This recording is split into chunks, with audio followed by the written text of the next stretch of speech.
So I will tell your audience, though, they did not get to see the post-credit scene I wanted to add. I did write a post-credit scene for Farragut Forward, which was rejected by management. Aww. So, well, what it was... Well, Sam, wait, let's hear what it is first. You want to hear what it is? Because you may not like it. Welcome to Certain POVs, Another Past podcast with Case and Sam. This week is a 5th episode, so we're talking about a movie that overcame adversity. Let's celebrate the creativity of the filmmakers. Hey everyone, and welcome back to the Another Past podcast. I'm Case Aiken, and as always, I am joined by my co-host, Sam Alisea. Hi. And Sam, you know what is crazy? This show has been going for a long ass time, and we have had the chance to interview some really cool people in that time, and we've made some cool connections, including to a group that okay, we're just gonna be cards on the table. This is an episode that is a little navel gazy. I want to talk about Starship Farragut. Yay! I really enjoyed it, so I'm down. Yeah. So Starship Farragut is a project that I have been a part of for almost 20 years now, which is terrifying to say out loud because it has been as an adult. But it is a project that I've been a part of for a long time, and it has been going for a long time. It's been going for about 20 years. And I joined up only a couple of years after it started. And it is a Star Trek fan film series that has been running for a while. We have been going strong. We took a little bit of a break. We had a sort of a send off to doing original series content about 5 years ago. And then more recently, we came back and we did Farragut Forward, which is jumping into the movie era of Star Trek. And that has come out recently. And I was really involved in that production. And you know what? We've talked about this before, but independent filmmaking is hard. It's hard. Yeah. It's real hard, and a lot of stuff goes into it, and a lot of hands go into it. And when you don't have a budget because you don't, like we had an Indiegogo in the case for this one, so we had some money, but I was a producer, but I couldn't contribute via Indiegogo, and because I was part of the actual production team. I just reimbursed people for like lights and craft services and stuff and there's no accounting for it. I was just like, all right, well, I guess I'm paying you back for this. And that's it. Like it just, when you're making an independent movie, you call in favors where you can, scrape everyone's credit cards where you can, you squeeze it out when you can. Right. It's a lot of work. And I had a very firsthand experience with that because I was the production manager and a producer on Farragut Forward. And before we go much further, considering the fact that it is an independent movie, let's just tell everyone you can find this on YouTube if you search for Farragut Forward or Starship Farragut. It will pop up very quickly. Now, there's a prologue that we put out as a way of getting a barometer on how popular this was going to be. So there is a little bit of a teaser video that's a few minutes long. The one that is the movie is 55 minutes long. So it's Farragut Forward is what it's called, not Farragut Forward Prologue. So that's the one you want to check out. Check it out. It's really good. The general consensus after I show it to people who have no reason to watch it besides that they love me and support me as a person is, hey, that was better than I thought, which is really high praise for a thing that is generally for people who are really invested in Star Trek. Right. It looks really good. It looks fantastic. And I wanted to bring people in to talk about it because I have connections on this one. And so today we are doing a special episode. This is a 5th episode for the record. I probably should have let off with that one, but I established that it was kind of navel gazy.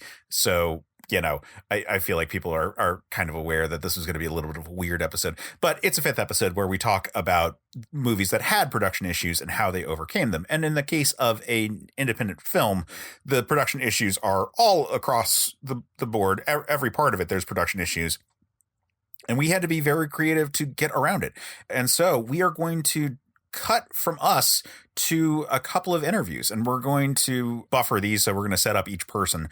So the first interview we did is with one of the executive producers. And the problem with fan films is everyone has a lot of roles on it. So technical director, master of sets, the person who made everything look really good in terms of locales, Dave Moretti, who is just an awesome guy, very, very prolific theater person in the DC area, and also was in a movie that we talked about on this podcast. He was in A Dirty Shame, which we talked about, I believe, on the last 5th episode. So that was fun to have him on.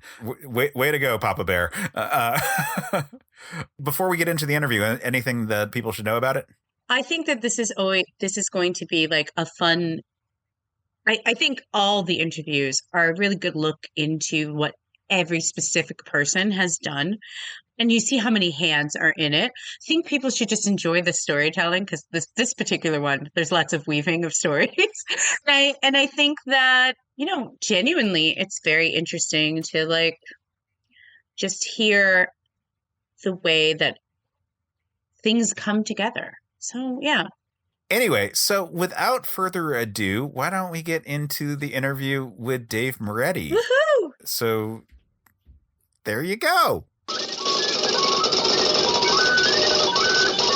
Hey, everyone, and we are back. And now we are talking with Dave Moretti, one of the executive producers of Farragut Forward.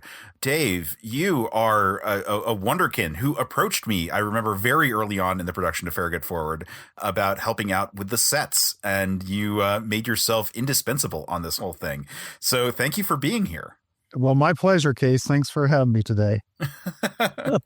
So, Dave, we are discussing Farragut Forward and how it is difficult to do independent filmmaking. And you came in and you have a lot of titles on this whole production. Ultimately, was TD one of them? No, I don't think I actually got that listing in there. But yes, I ended up wearing more hats than I thought I would.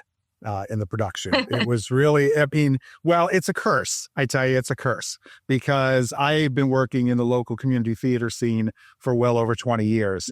And it's a different genre, but I jump in with both feet. And, if I see something that needs to be done, I try to help out to the best I can. Multiple hats. Even some of my credits in the film aren't under my name. They're under my grandfather's name, because I don't like to see my name up there too often.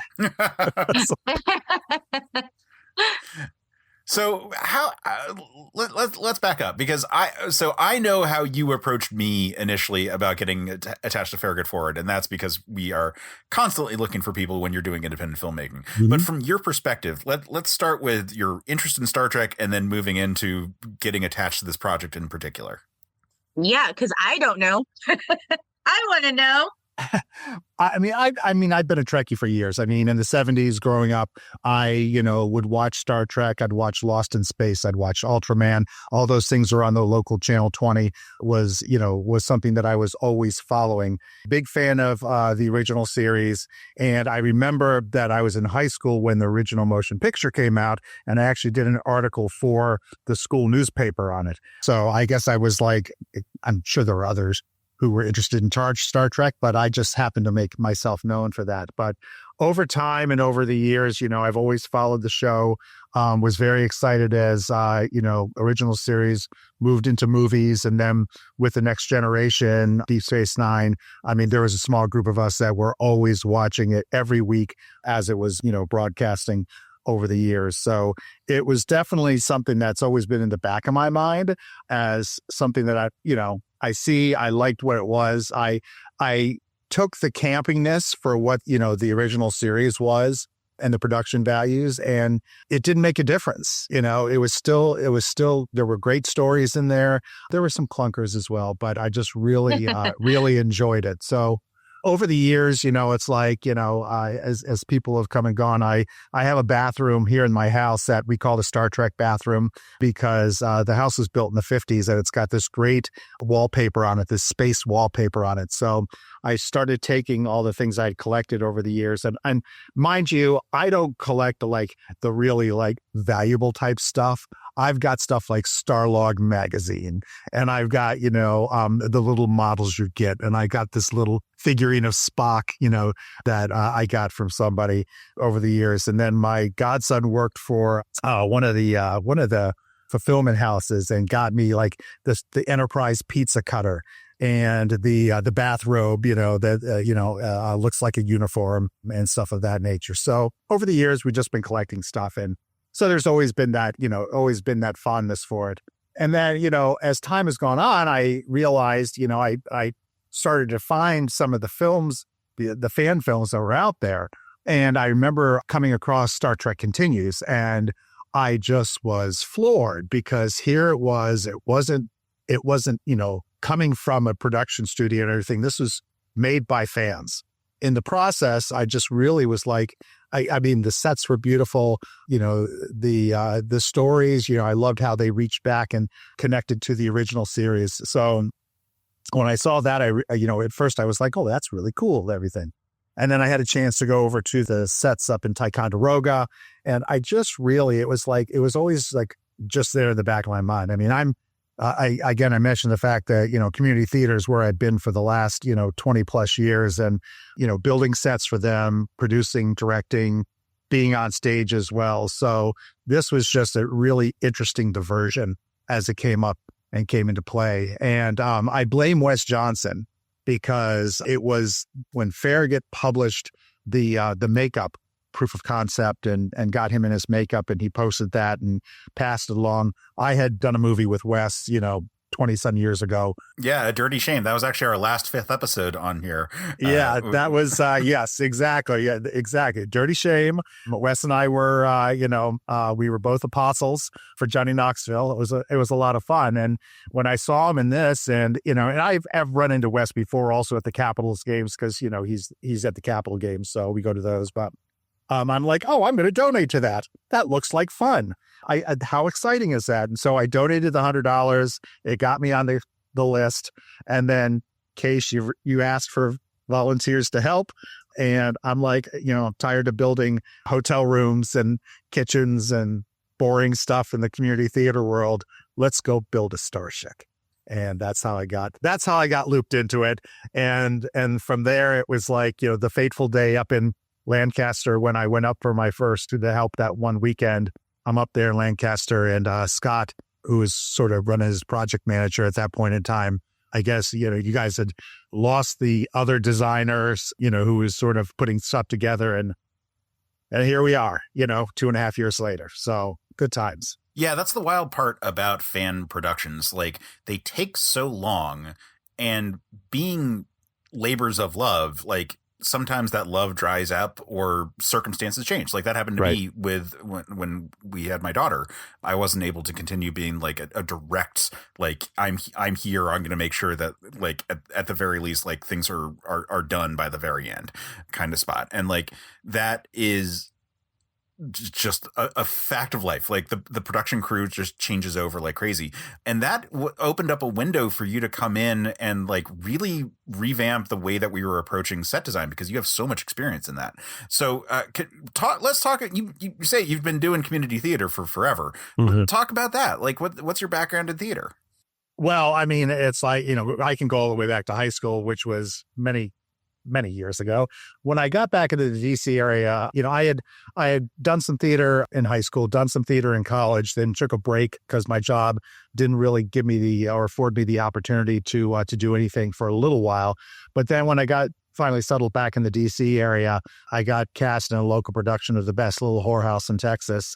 Much like many of the local community theater groups do, it's like when you get involved with one of them, they are always starving for people to step up, join the board, help make it go. I mean, they're volunteer organizations as well. So there's a lot of alignment to what was going on, with my participation in Farragut back with the community theaters. One show led to the next one, gave me the opportunity to be creative because I was doing a lot of marketing work for them, as well as being on stage, because I do enjoy performing on stage as well.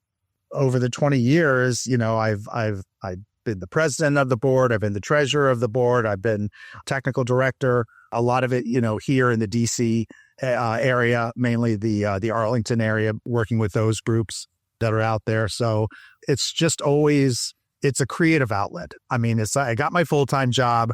I had made the decision after A Dirty Shame that I was not going to pursue acting. That's like, I was not the ingenue type. That's not who I am. But I know that from a creative point of view and that artistic side that I need to do, I can balance out what I do, during the day, regular job type thing, analytics and technology and stuff like that. But then I could put it into a visual sensibility that is going to help tell the story. And that's how I've always approached it, especially as I did more and more producing, actual directing myself in the world of set design. It really was the opportunity to say, how can I provide the cast a playground so they can do their best work? You can put 4 walls up and call it a hotel room, or you can, put 4 walls up and you can add switches that work, and you can make sure that, they're on a real bed or something of that nature. And there's a certain amount of realism to it. And that's always the approach I had always taken, always pushing the envelope, saying, hey, we might be a community theater with no budget, but we can do some things just as well as what they're doing in the regional theaters. Community theater it's a passion. You go in, you work hot and heavy on a project for usually 4 to 6 months. It goes up, it strikes, and then you move on to the next one. This idea of looking at this from a short-term type of thing was really different in the film side of things, because then as I started to transition into that, it's like, oh, well, you've done this one, you've set the bar now with with this first film shoot. How many more are there? And all of a sudden it becomes, an extended project. But it just was really a good fit. And I remember the conversations early on about the set. I just brought the same approach to it. It's like, oh, you want, the scene is this individual walking down a corridor, and you just want a couple walls up there so they can film the individual walking down. I'm like, no, that doesn't help tell the story. That doesn't help bring a richness to it. You need a curved corridor that, you could be in front of them, they can walk down and people can see that this is a real thing. This isn't CGI. And that's really what sort of set the stage for what we would do with Farragut, because it was going to be as authentic as we could make it with the budget that we had. And so, that's how theater led into the movies, and me bringing forward those, that passion again for giving the right playground for the cast to do their best work. So you've been credited with working a lot of wonders on Farragut Forward in terms of the creating the aesthetic that really just people have very much praised about the entire production. What is a scenario where you were tasked with something that you felt was like possibly outside of the production's capabilities, shall we say, for budget reasons or for otherwise? I'm just kind of curious, like where did creativity like really strike you to make the impossible possible? The biggest challenge of the production was not having a place to build the sets. The actual studio space where we were filming everything was roughly about a 36-foot by 45-foot footprint. That was it. That is in a working warehouse where our benefactor for where the studio activities occur during the week had a business to run. So we're talking like full shipping and, items coming in, items coming out, stuff of that nature. So they need access to the bay doors. Yeah, it was basically the loading dock. Like Exactly. That's exactly it. So we were in this warehouse space that they have been very generous to say, sure, you can build your sets here, but they can't stay. So it became an exercise in thinking through scenes like I would for a normal show, and saying, okay, what components do we need to build? What's flexible enough that I can move stuff around? And then how do we make it work? So, building, the foundational pieces, just like I would do a regular theater set, 4x8 flats for the walls, and then having different pieces that could come in and come out and be easily sort of pieced together, Legoed together, if you will. That's part of the challenge. That's part of the excitement also, though, because now you're like, how do I make A, this work, and then B, flip it into something else. So it was always like, I just can't design one set at a time because all of our shoots, with the exception of the bridge, were always multiple sets in the same space. So we had to come up with ways to easily flip them to fit everything in. So we could get everything in there that we were supposed to. So that made for probably the biggest challenge and the biggest opportunity for creativity. And fortunately, with this, with a Starship, it's a lot of what I call rinse and repeat when it comes to these elements, because, bulkheads, we lined the volunteers up and it's like, you're going to do this, you're going to do this, you're going to do this. And when we're done, we've got 8 bulkheads that we're using. And we did that for the Klingon bulkheads. We did that for the corridor bulkheads. We did that for the bridge bulkheads. Okay, walls. Well, we got all our walls together. Great. Oh, wait, the Klingon walls have got to have this really nice, distressed texture on them. We're going to go ahead and we're going to cover our walls with a sheet of masonite, because for $14, I can put a fresh sheet on there and not ruin the good paint job, for the Federation. But I also can bring in the depth that I want for the Klingon bird of prey bridge that we needed to do. It's like layers on top of different platforms and stuff, repurposing a lot of things, looking for a lot of like those little hero pieces, a lot of Craigslist freebies, to be honest with you. I mean, I look on Craigslist like every other day. I'm looking on Craigslist now for Farragut 2024, the next episode. It's expensive. Things got really expensive after COVID, like really expensive. Wood and everything was double in price. So you couldn't get, traditional Luan, for less than $25-$26 a sheet. So you're using masonite, which doesn't have the same rigidity. So then you're having to build additional frames. So while it would have been nice in some cases to use the more expensive stuff, it just, it wasn't always there. But that's like the biggest challenge, those are some of the opportunities in there. How do you be creative? How do you build in as much as possible to what you have? And how can you just flip it and make one thing look very different? How do you change the Klingon interior scenes, the brig and the lab? That weekend shoot was all the same components, but we just reconfigured them. Yeah. The brig was a square room, but then the lab was a triangular room. And that triangular room was kind of exciting because in something like that, every room, every piece of it then is a corner. And so it also adds to some of the tension of what the scene was supposed to be. So we try to make sure that, whatever the thing is, we're talking to the director, we're finding out, well, what exactly do you want? What degree do you want on this? And then how far do I have to take it? And what stuff do I want to do and put in because it's, I want to make sure it looks good. And then what are some of the other things that don't? And the bridge scenes were probably the biggest. Fortunately, Rodney Garrett, who was our master carpenter, knocked out those consoles and got the base consoles there.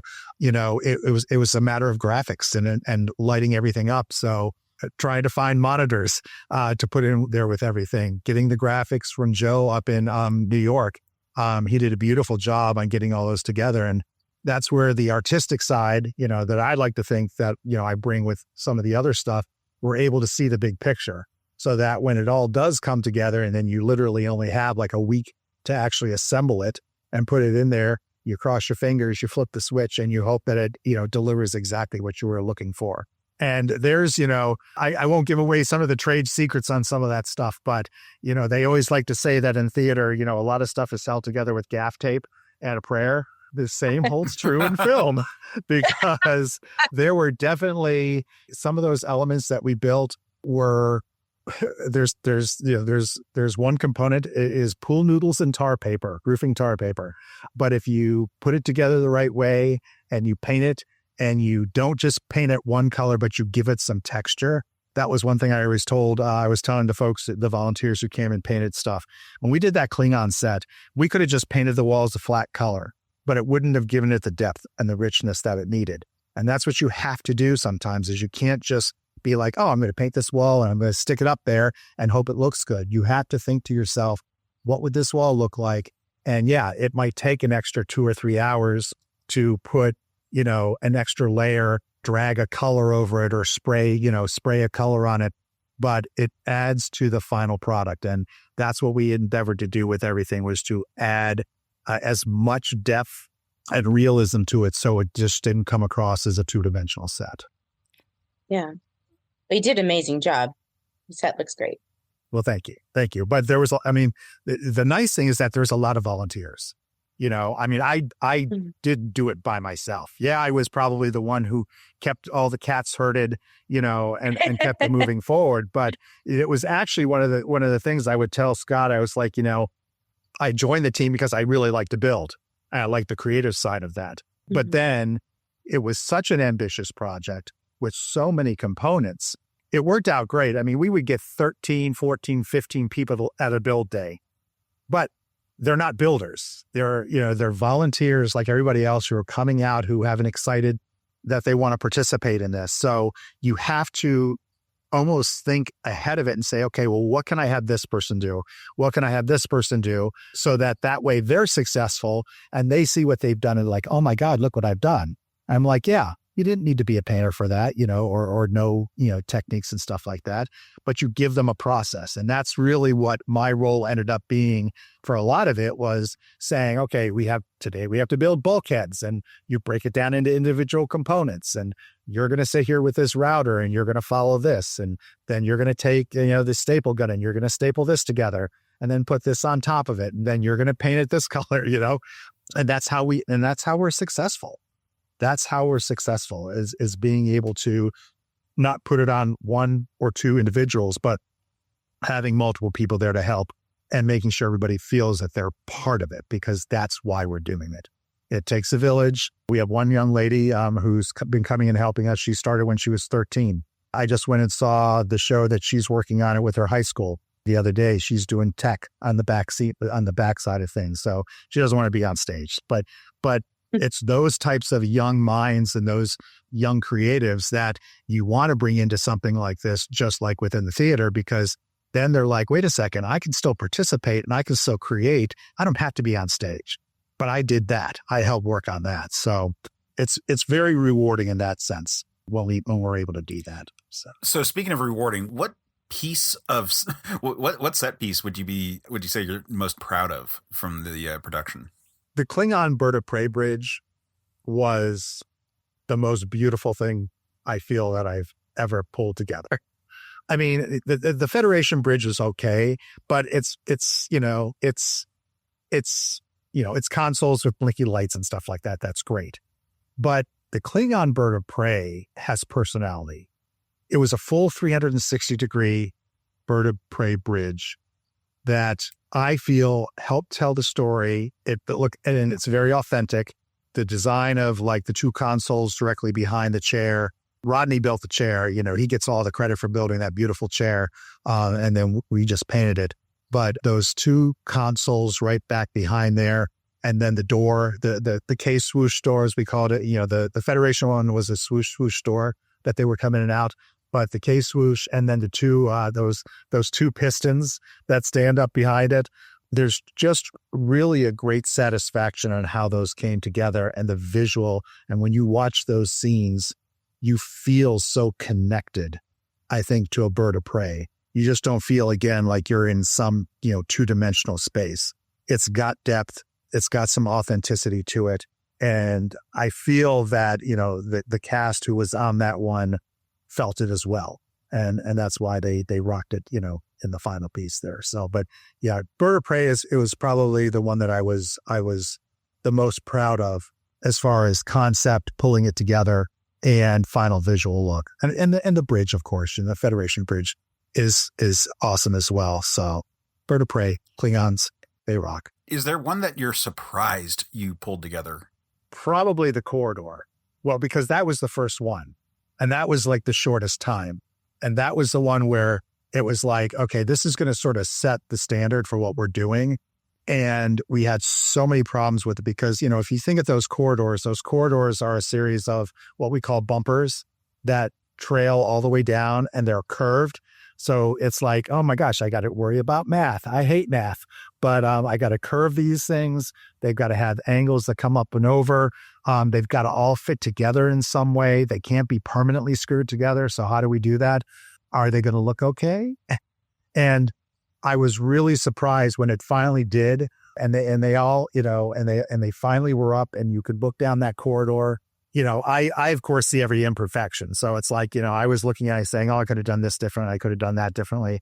And quite honestly, that's why we're retrofitting the entire corridors for the next one. We're going to be redoing some of that stuff, but it came together. It looked good. And kudos to Johnny and the lighting team and stuff like that for taking it and being able to give it what it needed, because that with the medical bay right next door looked great. I feel like that's sort of like, again, that was the first one out of the gate. So my confidence grew as we went along, but that was the one that I was for me, it was sort of like the big first test, especially for, the executive production team, Johnny and John and yourself, you guys, are the ones that, are like, who is this crazy Moretti character and what is he doing?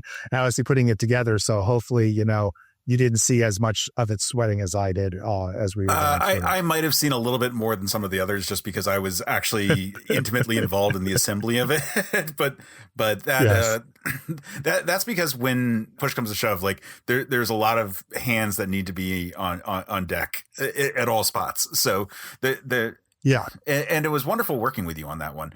Yeah. Sam, now that you've had a chance to see Farragut Forward, do you have questions for Dave?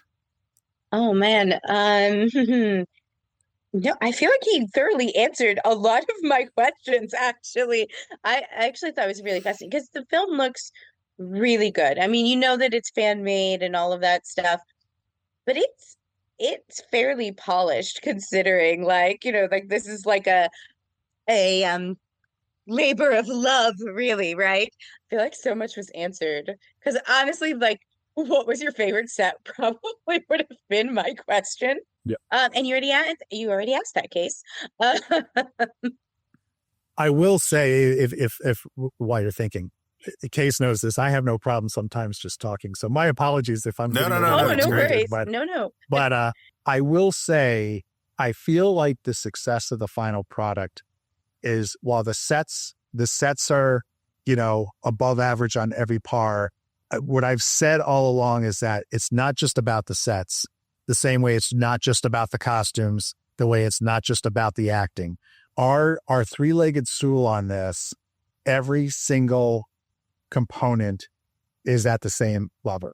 It could have been, you could have ended up with a very two-dimensional set, and you could have had the best acting in the world with the best costumes in the world, but it would not have sold it. So the fact that we as a design team could keep ourselves all sort of in that same general area and push ourselves, to me, was where the success and the richness of the final product actually ended up coming in. Right. I feel that, again, that first one was such a baseline of what we could do. I think I overwhelmed Johnny a bit because I don't think he was expecting No. So I think we should elaborate a little bit on the corridor shot. So the scene right at the beginning where Holly walks through this corridor, like, so building that corridor was this massive project, but lighting that corridor was an even bigger one because if you have a roof that you can see or a ceiling that you can see as people walk through, like, so where are the goddamn lights? And so all of a sudden it became this huge project just to get it so that we could do the shot that we wanted to do where Holly walks through the corridor into the elevator. Like, this was like our big, like, hey, look at the production values we're putting into this thing. And it Right. and then I was like, all right, so how do we see her? Right. And that's not I don't worry about lights. That's not my no, but Right. but all of a sudden it was like, okay, so it's taking X amount of time to build this whole thing. Now we actually have to right. That additional complexity means that we have additional complexity on top of that. Like the lighting area that that Rommel masterfully handled. Yeah, it's just a fascinating project, but one that really stacks onto the difficulties as you make every tier of professionalism that we're jumping up. Everyone then feels the need to match that, and it makes it more work, but it really shows in the finished product. Right. So since all the design elements are on the same page, and I'm more of an outsider than Case, how often did you consult with your other, the other departments in design, like costumes and things like that? Because I know, like, light's not your deal. But still, like, how often did you guys sit down? This is a volunteer project. This is labor of love. How often did everyone get together to kind of be like, this is the direction we're moving into? It's funny. I can actually answer that myself because I was the one running those meetings up until Grace was born. And then, Dave, did you fully take over that at a certain point, or was that more? I did. I kept in my lane on a lot of the stuff. I mean, most of my conversations were always, I mean, Johnny, obviously from the talent side and the delivery and what he was looking to shoot and stuff like that. As we move through and continue to move through stuff, Johnny lives like 2 miles from me. So, it was very easy. It's like, I need to have a conversation with you about this Klingon brig. This is what I'm looking at. And he and I had some great collaborative sessions where he was able to help me steer into the right direction of what he was looking for. And then I think he regretted it because he's like, I really want this Klingon bridge and I want this 360 and everything. And I gave it to him. But then he's like, I don't know how to shoot this 360 bridge because there's no room for the camera. I'm like, well, that's your thing to have to deal with, even though the walls, I can take a wall out for you. All you got to do is tell me. It's easy enough to take a wall out. Working with him directly was probably the other design point person, because costumes are pretty much, they had established themselves. We knew we were getting some really kick-ass Monster Maroon costumes. The Klingon costumes, were all authentic as well and stuff like that. So it really was not focusing more on the scenic development, was a lot of coordination with Johnny and Ramel and them as we were doing it, because they ultimately had to, this is the angle that I want. Johnny's like, I want them to walk down the long neck of the bird of prey into the bridge. And so you got to figure out, well, how the heck am I going to do that when I'm in this, small space? Well, we made it happen. We literally designed the set around a storage cage that had a walkway in it. And we just got lucky and were able to orient everything. So they had that 20-foot run that you could see them walking up and then right into the bridge. So it was a beautiful thing. Yeah. I mean, it's, so there's, you get to the point where you're setting when the next shoot is going to be. And then from there, it's like, it's not regular meetings as much, but it's just that ongoing. It's like, okay, this is what we got planned. Yeah, I mean, generally speaking, it was, and it may have changed a little bit after I backed off from the project a little bit, although I know it at least had picked up by the time I was back. But we were doing bi-weekly when it was outside of like ramp up time right before a shoot, and then weekly when it was like getting close to it. Right. And that was usually like a lot of like checking in, who needs help, like where, like who needs like a build party or a sewing party. Our props guy often had issues with like his 3D printer, and like who else had access to a 3D printer for doing, such and such, because like there was just so much stuff that we were building and making that at any given time, like someone needed resources somewhere. Yeah. And that's pretty much the cadence we have now with Farragut 2024. We did bi-weekly meetings over the summertime. And then as we got closer to when our first shoot was going to be, which was back in October, we went to weekly. And we're currently in weekly meetings now where everybody comes together and, this is what I have to with set, and props has got their stuff, and makeup and hair, is poised for what they're going to need to do. And it's very much in the next episode, I'm co-producing, line producing with Jonathan James. And so he and I are trying to keep the ship moving forward, trying to get ahead of a lot of stuff. We say we don't want to Yosemite Sam it, where we don't want to be shooting from the hip all the time. So we're doing everything we can to be ahead of the game. Josh Irwin, who's directing the next one, he's like, filmmaking is 80% troubleshooting. So I'm like, we're going to have the 20% as nailed down as possible. And with Farragut Forward, we did a good job. Everybody worked together. There was always a lot of respect as we moved forward on a lot of the stuff, and tried to coordinate with each other so nobody felt like they were at a disadvantage or anything like that. So that was good. But yeah, you get to some of those shoot days and, you'd be looking at your watch and it's 2:00 in the morning and, you got to flip the set for the next day. That's when you start to like ask yourself, why did I say I wanted to do this again? So, and there were a lot of late nights because, again, the complication of the sets were that again, if you had to look at the biggest challenge, it's not having the space to be able to set everything up and just have people come in and do stuff. So people are waiting for you to flip a set over, then lighting has to go in and do their thing. And you got talent who are in there, waiting. So when you actually get in to do it and you start to see the magic happen, and then you're like, oh, wait, I want to try this, or I want to add this. The next thing you know, it's a 16, 17, 18-hour day. You got to be back in 6 hours to, with a little different configuration or to do it all over again. I don't think any one of the sets stayed the same from day one to day two, even the bridge set, because the bridge set, we had to flip it from the Copernicus, which had a couple walls placed to give it a different configuration. The bulk of it was the same, but we had different railings, we had different things. So we had different chairs, that had to be done. So a lot of that stuff, the sets were not the same from day to day. And I learned a lot. We're getting ready to do our first studio shoot on the next one in January.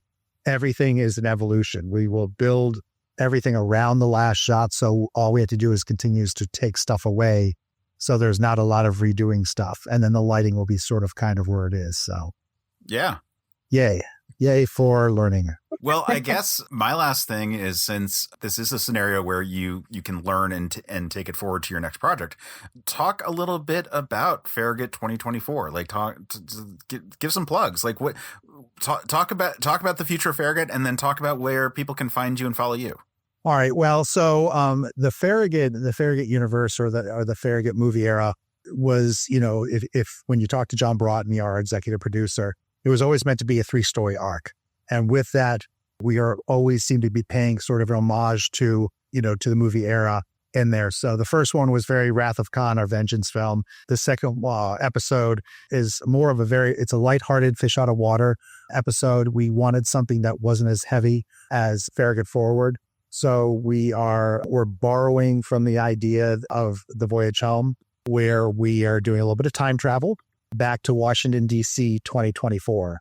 So it gives us the opportunity to have a story here in the nation's capital where we're doing this and show off the great sights of Washington, D.C. So we've got some location shoots that we're really excited about to add some authenticity to it. And so you really know that you are truly in Washington, D.C. and not in some soundstage on the West Coast.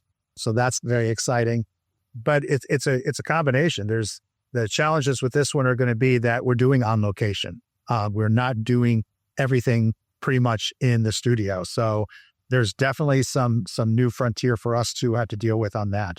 But we've got one of the 4 projected shoots in the can. It happened back in October. It was a good day. It really helped us sort of bring everybody together. Our director for this one is Josh Irwin. And for those who do follow Star Trek fan films, Josh has done a lot of work with the Avalon universe and done a lot of filming down in the old Farragut, the old Farragut sets that were down in Kingsland, Georgia, which have now moved up to Sandusky. So that's a work in progress happening there. We're really excited to have Josh join the team. We've got almost everybody will be back. We've got some new characters for it.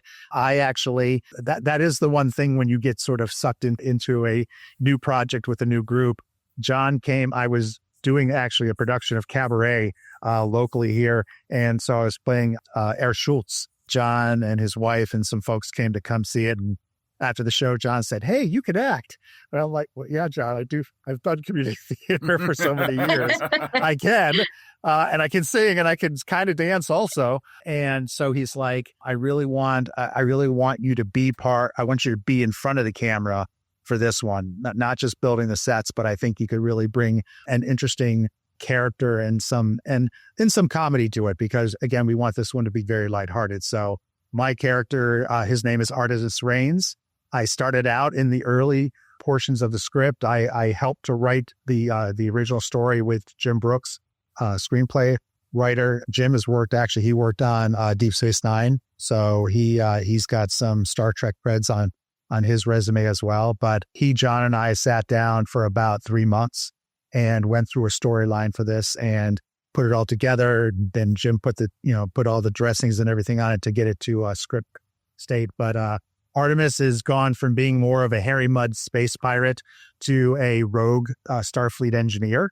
I like to say I'm bringing a lot of my, the fact that I'm a boomer, the fact that I am a big fan of Burning Man and have gone twice and survived, but also that, I just like this idea of having a very lighthearted comedic character to put in front of everybody. We're going to have a good time with it. So that's very exciting. We have some new folks also. We bring you back some folks. Dee Dee Hatcher, who was Dr.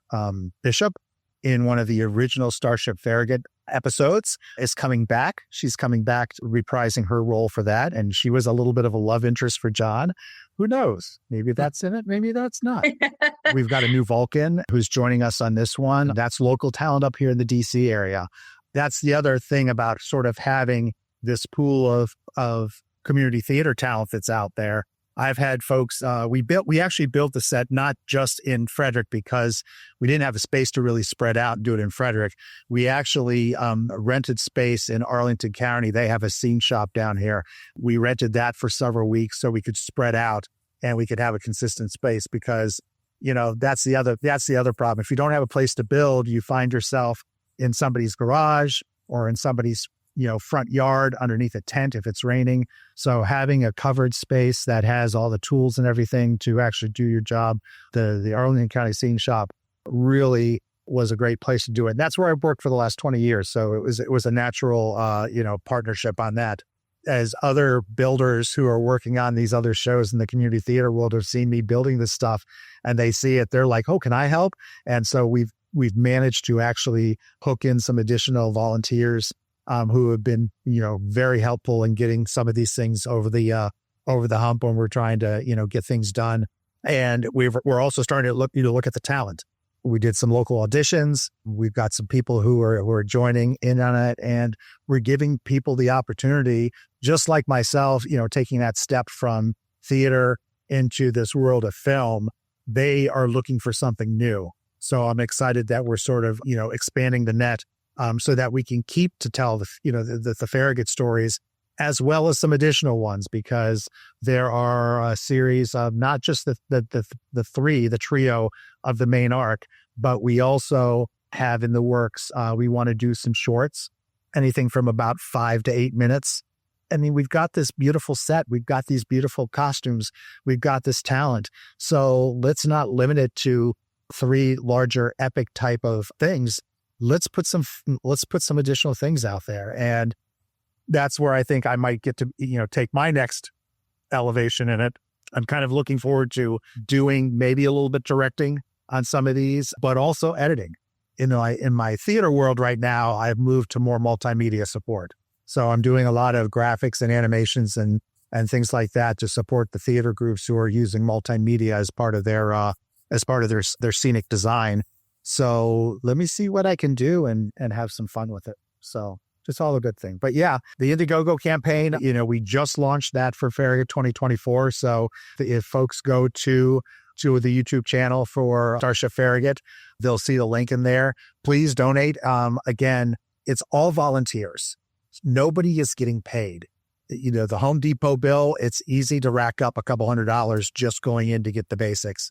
And while I'm good when it comes to my Craigslist, sourcing, we still need the basics sometimes, I can only use so many oops paints in to tell our story.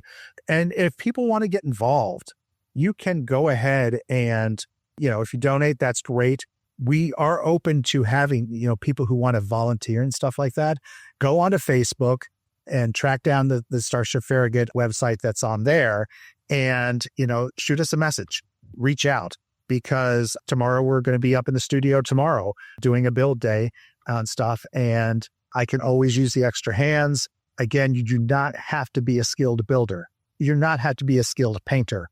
That's where you get an opportunity to learn and to grow and to walk away feeling that you created something that you didn't think that you had in you, but you do.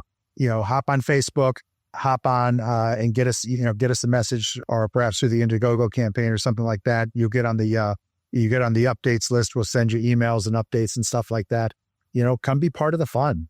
COVID, we had our chance to sit at home and be in our own little cocoons in COVID.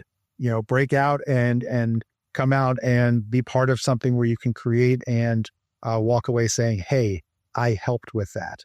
Don't worry about if you're too young or you're too old, because, we are all part of this together. We all walk away having a great time. Very well said. Very well said. Yeah, I think that really covers a lot of that. Everyone should check out the Indiegogo for Farragut 2024. Dave, can they find you on social media? I am on the Facebook. I haven't moved over to Blue Sky or any of the new ones that are out there. I'm just on Facebook. So look for Dave Moretti. Feel free to ping me in a message or something like that if you need to get a hold of me and stuff like that. So yeah, I am on social media. So people should find you and check you out. Find you and say hello. Say hello. So it's like, and if you're the DC area, if you're in the DC area especially, we love new faces. We love volunteers, and we love making people walk away again feeling like, hey, I've done something. I've done something great. Nice. Well, and again, so we're talking about Farragut Forward, but of course, Farragut 24 is on the horizon. Check out the one and stay tuned for the other, and support it as much as you can if you like the former, because it's a really cool series that I'm really proud to be a part of, and I'm really glad to have connected with you as a result of it. Absolutely. And we're back. Yeah.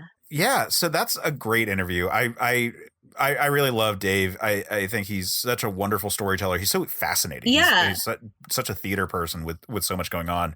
It's so cool how he alludes to various things that he's got going on all the time. For sure. And is just so much fun to work with. Now, so that's sort of the set perspective on everything. Next up, we wanted to talk to someone who had a lot of perspective on the general arc of the series, Starship Farragut, but also on the script itself. So we talked to one of the screenwriters for Starship Farragut, and specifically for Farragut Forward, Paul Sieber, who is also the villain of the piece, and so he has a lot of perspective on characters and on the general world of Starship Farragut, and particularly with Farragut Forward. So this is our interview with Paul Sieber. Yeah. Before we get into that one, I should note Paul is actually the guest from, I believe, episode 3 or possibly 4 of Another Pass, the infamous original Star Trek J.J. Abrams movie, the Star Trek 09 episode. So this is his redeeming time, because, man, we had some production issues on that one. So it ended up being like this chopped mess because of I lost a whole chunk of audio that we had for them. So here we have him back again, and it's been too long. All right. And we're here live with Paul Sieber. Hello. How is everybody? Welcome. Paul, it's great to have you back on the show. It's been since the first couple of episodes, the first batch that I recorded before the show even came out. Yeah. I recorded an episode with you, and we haven't had a chance to sit down and chat again since. So I'm really glad to have you back here. Well, it's great to be back on and to talk about something that's so exciting as what we just did with Farragut Forward. Yeah. So again, we're talking about Farragut Forward still, and we are discussing the everything that kind of goes into it, but we're talking about the fan film series in general and all that. And you have been a huge creative force behind Starship Farragut, which led into Farragut Forward. Can we talk for a minute just about how you got involved in Star Trek fan films in general? And then we're going to go into like Farragut Forward specifics, but who are you and why should people care what you have to say about Starship Farragut? Well, I first met John around 2005. I decided to go to a science fiction convention up in Baltimore, Farpoint. I hadn't been to a sci-fi convention in years. And when I found out there was one in Baltimore, I said, hey, let's go check this out and have some fun. And I started talking to a couple of folks I had met that were doing Star Trek for New Voyages up in New York. And sitting through one of their presentations, watching one of their episodes, and I had seen them in Exeter's first episode online. And I met John. So we start gabbing, and John says, hey, I'm in the DC area. He goes, I want to do one. And so I want to do one here. And I said, you know what? That sounds great. How can I help? And that was probably my first mistake, because when we made the first episode, first off, we made what I think of at this time is a horrendous trailer, a potential series trailer. This was before I had my weight loss surgery. So I was this colossal 400-pound guy and a girl trying to run around in the Star Trek costume. It was the most ridiculous thing you'd ever seen.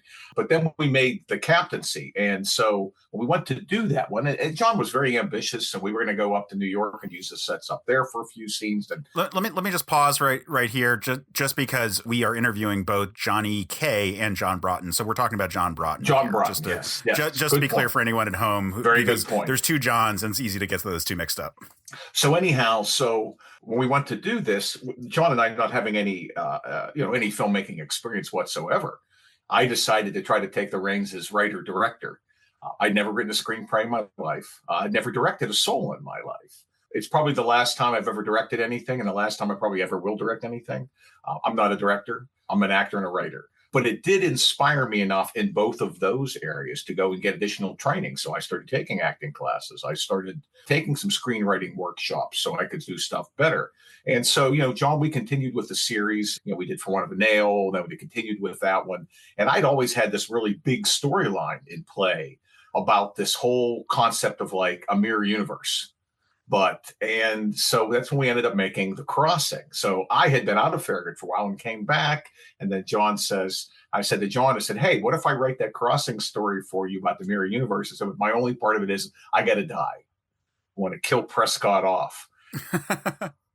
Yeah, we should probably have mentioned this part. So in addition to being a creative force behind it, you are the part of Prescott who is a Byzantine character in the scheme of Farragut lore. Like Farragut has not that many entries relative to the greater Star Trek canon, but Prescott is a character. When you try to explain it to someone, they will go googly eyes in a fantastic way. So Prescott dies in The Crossing, yet he's also the villain of Farragut Forward. So what was interesting? So when John and I first started, talking about when I was writing the captaincy, writing the first episode, we were kind of crafting what the characters were going to be, even like down to their names. And when I had created the character Prescott, I said to John, I don't want to play first officer, science officer. I want to play the security guy. I said, because I can't imagine that a quasi-military organization like Starfleet, and it is because they have ships with ranks, so it is a military type organization, doesn't have some clean Marine in there, some by the rules kind of person that sits there and quotes the rule book. And that's kind of where the Prescott character came from. So when I wrote The Crossing, I had thrown to John, I said, I'm going to do a little twist in the story. And the little twist was, it turns out the he that they keep talking about through the whole thing and all the mirror universe people keep talking about was me, but it was the other me. So the idea was to bring in, at the end of the film, have, good Prescott and bad Prescott both die, but good Prescott sacrifices himself for, that kind of a thing. But the irony kind of came down to is John kept trying to find a way for me to not kill good Prescott. He wanted that magic transporter rescue at the end, which is why we do the magic transporter rescue with the empty pad at the end. But I gave him the twist, and I started working with our special effects guy. We were working with Neo FX at the time like that. And we threw together the post-credit scene with what was left of the ISS Farragut being grabbed by a Romulan ship with the potential. It's like, ooh, is bad Prescott still around? And then that kind of sat there until John, and then we kind of had finished off. I wrote, Homecoming, which was the finale episode of Farragut. And that was pretty much it. John had talked about Farragut Forward. Well, so I want to back up on this one because this is one where I can speak specifically to like some of the process there, because you and I rode back from shooting The Crossing and we hashed out details. Obviously, you wrote the script, but there were a lot of details that we hashed out and then pitched it to John on the drive, because it's what, like a 14-hour drive? Yeah, it was a ridiculously long drive. And I remember us going on speakerphone with them saying like, look, I got this idea. I'm talking to Case. Case got some thoughts too. He said, what if we did a story because he felt like The Crossing was the end of Farragut. And I said, well, no, you really need a conclusion, because you have to give everybody a kind of end thing. And so his conclusion really was going to lead into Farragut Forward. And so there's like a little Farragut Forward scene. You see the new ship at the end of Homecoming, and that. Yeah, there's the whole shakedown line. There's the whole shake. Yeah. And, you got 18 months till shakedown. And so that was all kind of set up. And then after that, I think all the crap started with fan films, with Star Trek fan films. We had the whole Axanar debacle where it created the fan film rules. And then all of a sudden it was nothing more than 15 minutes. And then, Nobody was willing to donate money or anything like that because, once again, the well had been poisoned. When you have somebody raise a couple $1 million and then produce a 5-minute talking head. If anybody is Axnar fans out there, you can go ahead and be mad at me, but it changed fan films, at least as far as Star Trek was concerned. And I think that took John's joy out of it, John Broughton's joy out of it to me. And I think that was kind of the big thing, was why it took a while for Farragut Forward to get moving. But then when he said he wanted to go back to it, he wanted to do just like, let's just do a little what if trailer, like a 3-minute thing, because we probably can't do the whole thing. We'll just do that. I met this guy, Johnny K, and we'll throw this guy. And so we threw that little prelude together. And it got such a reaction from Trek fans, and particularly from fan film Trek fans. And they were like, well, when's the episode coming out? When's the whole story coming out? And that was it. That was the whole thing. And John had a general story concept. I fleshed it out. And then me, him, and Johnny K sat down, and really that's where the screenplay kind of came out of the three of us. John's idea, my story, and then the three of us kind of created this draft of the whole screenplay out of it. And that's where Farragut Forward kind of came to. And the biggest thing for me was we just had kind of thrown in 3 episodes of Farragut the hint that Evil Prescott wasn't dead. Evil Prescott wasn't dead. Evil Prescott. Now we find out, no, he isn't dead. As a matter of fact, he's had 12 years to think about how he was going to kill everybody. And the challenge, I think, was to not make Wrath of Khan, but make Wrath of Khan. If that makes sense. Yeah, I mean, that's the obvious comparison for any sort of movie era film, or any sort of Star Trek film in general. Sure. I mean, there's the whole joke that like TNG was trying to like capture the lightning in the bottle of Wrath of Khan with almost every entry in that franchise, particularly First Contact and Nemesis. And not succeeding, and then also with like the Kelvinverse stuff, also trying to do Wrath of Khan, even so going so far as to doing Wrath of Khan. Wrath of Khan. So like, I think the biggest trick was when we started talking about Farragut Forward, and John said, "Look, I really do want to do this Evil Prescott Mirror Universe Prescott revenge story." He loved the idea. The original thought was we were going to do, and I know John still plans on 3 Farragut films. We were gonna do the Prescott on the 3rd one, kind of build up to it. And then John said no, because we don't know if we're going to be able to continue past this. Let's go for it. Let's go for that Wrath of Khan type story. So this is the Death Star scenario, for the record. It is. It is definitely. Yeah. You blow up the Death Star, then you're trying to think, well, shit, what do I do now? So really, we're trying to think about what to do. And I said, well, how do we do this and not make it Wrath of Khan? We don't want to, and people are going to make the comparison no matter what we do. They're always going to say like, oh, it's a revenge story kind of a thing. And I said to John, I said, I think the thing that we have that's different is Prescott is not Khan. He is so different in that way. Khan was regal and, he was a king. He was just, there was something special about it. And he was about, I'm going to get even with you. I'll leave you buried on that planet. And I said, when I decided, because I really didn't have much, I had 35 seconds of screen time with Mirror Prescott before that, so we really didn't know what he was like. And I said to John, I don't think the Mirror Universe people are just like an evil version. I think that there's just something different. Like if you look at the original series Mirror Mirror and you look at Spock's really the same guy in both universes. It's just his loyalties to a different group. So that's the thing that's different. So what can we make different about Prescott? And I said, well, what if we take that clean Marine, that super disciplined guy, and take away the off button? That's who Evil Prescott is. So he's not really that different, except for the fact that he has absolutely no conscience. He's a true megalomaniac. Unregulated. He is completely unregulated. There's no off button. What he wants to do, he does. What he wants to say, he says. And with that, John and I said like, oh, okay, we can do this. It's not Wrath of Khan because Prescott's not about getting revenge on them. Prescott's about torturing them. He wants to inflict pain. He felt like they took something from him and he wanted to hurt them for it. Not just hurt them in the way that Khan did. Khan would have been happy if he'd have just killed Kirk. Kill Kirk. Somebody else can shoot him. I'm fine. Prescott would never have settled for that. He wanted his hands on them. He physically wanted, that's what, if you think about what he did to Tackett, it's absolutely the most horrendous thing. He tortured this guy, then had him patched up. Then he tortured him, then had him patched up. Then he just kept doing it over and over and over again. And then the ultimate torture to his wife, of course, to shoot him, make his wife see it. I mean, it's just, he's a true sadist. I mean, and that one of the difference with Khan too. I mean, look at the torture that he did to Captain Carter. He put him through the ringer and then coiffed his hair. Yeah, exactly. And his hair still looked fantastic. I mean, so that was, really the thing we wanted to do was to try to make it not Wrath of Khan. And the other thing is, Khan was an opportunist. Just so happened the Reliant found him. Lucky break for him. Otherwise, he never would have gotten his revenge. But this, with Prescott, the difference was he had a decade to plan it.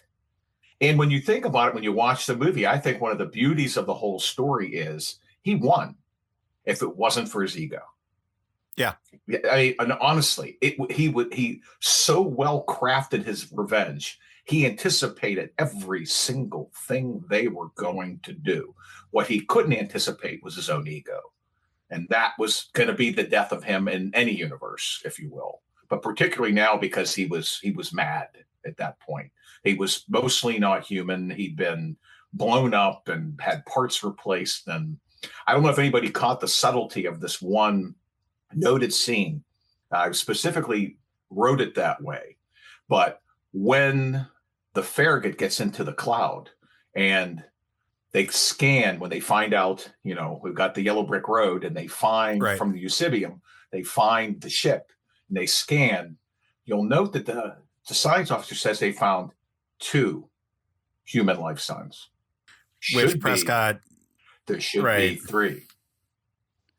So are we going to talk about the canon or the secret canon of Prescott right now? We can. There was a little bit, that I had played with in the thought of making the third movie when we originally were talking about it. And part of the secret canon is, this version of Prescott we see in Farragut Forward, he's been so augmented and had so much replaced. We don't know how much of left of him really was human, or how much left of him was actually the original Prescott. I mean, he was intended to be that built over. The man should be dead. The fact that he was still alive is where the secret background story that never gets revealed is, and this was, you and I had talked about this concept, was my original thought was Prescott was an augment. I took it out of the story because I didn't want the Wrath of Khan comparison. But my original intent with the augment story was actually meant for good Prescott.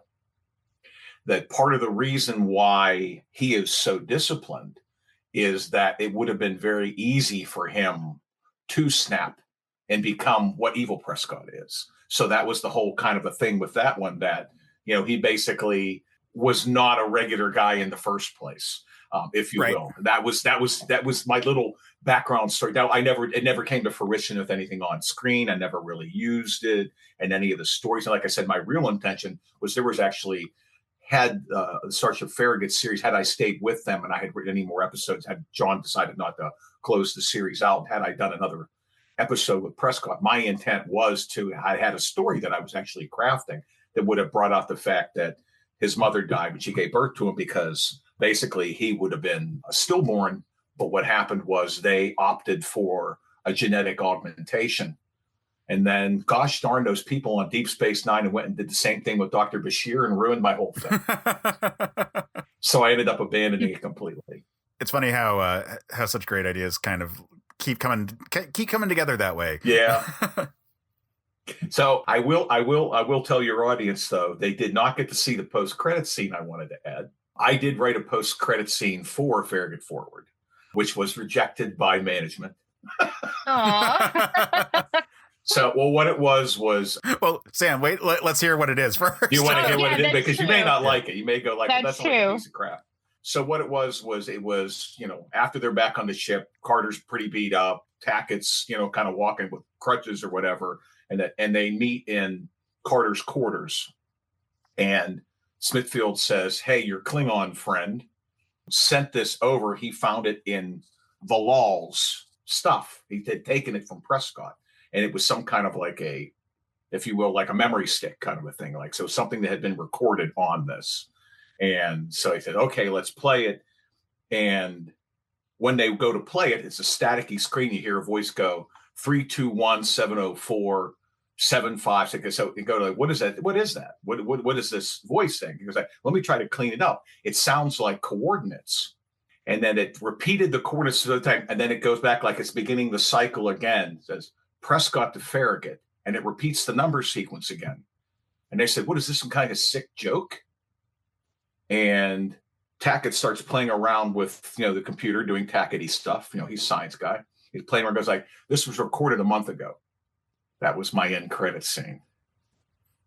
Oh, wow. I don't think I read that draft then. No, it was written as a separate thing. So the whole point was, in this scene is, good Prescott's not dead. He's over there. So evil Prescott's been in our universe in a Romulan prison for a decade or more. Good Prescott's in the mirror universe. Oh, in the mirror universe? In a prison or something of that kind of a thing, or trying to escape or something like that. And the coordinates he gave them to a way to try to get himself back. So that was kind of what it is. And that had gone into my original story. John has another writer for it, so my story won't be used for Farragut 3. But I had written a story at Farragut 3, and my storyline I was going to do for Farragut 3 was actually going to revisit everything we had done through the original Farragut series. There was basically this spatial anomaly that was starting to like eat solar systems. It's just basically this growing thing, if you will, like an antimatter ball that was just starting to eat solar systems. And as it turned out, it was the rift that was completely out of control. So it was the rift from the crossing. And it's completely out of control. And my story had Starfleet having to reach out to all these other races because they had to do a joint thing to try to stop this. And my thought was at the end of it, they would have all these ships from the Gorn and the Tholians and all these different, Star Trek races. A lot of the ones that we see become part of the Federation and the Next Gen. But this is kind of like where the Next Gen boost would be. This would be the kind of the event that they all had to work together. But the final thing on what was that there was a small ship there as well, like almost like a pod kind of a thing that kept trying to contact them and give them information about what frequency to use. And so finally that comes at the end, the rift blows up, boom, boom, ships all over the place. They have a big thing. They still find this escape pod floating, and they pull it on board, and there's this bearded guy, long-haired bearded guy in it, and it's Prescott. And so I was going to actually bring myself back to life, even after I insisted on killing myself so many years ago. I was going to bring myself back to life, and that was what was going to end is, that we have the original whole Farragut crew back together at the very end. Yeah, that was how Leonard Nimoy of you. Very Leonard Nimoy of me, yes. Yeah. So in the writing process, and I know that it's going back and forth between everyone involved.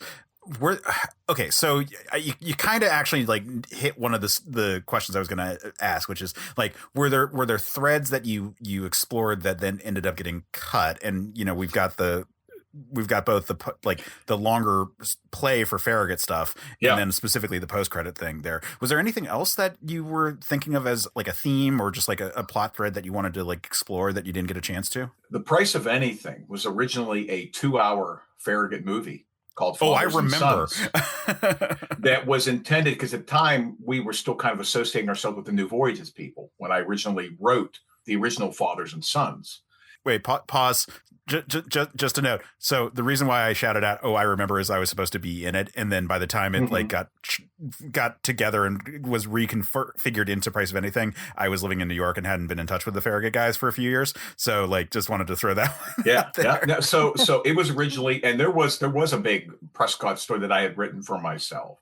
And the whole thing is in my Prescott backstory, because whenever I do any screenwriting, things I do is I create a backstory for a character. So even if it's something that doesn't appear on screen, I like to know more about that person because it may influence what I write about the character or how they talk or how they do things or why they react a certain way. Part of my backstory for Prescott was his father was a teacher. They mentioned in the captaincy in the very first episode that almost every one of them had gone to Prescott's dad's class, military history. Everyone was required to take it. And he was a tough guy, he's a tough teacher. So when Prescott was in Starfleet, his dad decided to go out of retirement and go back to active ship duty. He joined the Enterprise as a crew member on the Enterprise. And when they reached the barrier at the edge of the galaxy, he was one of the ones with the high Esper that was killed. And so Prescott always blamed Kirk for his dad's death.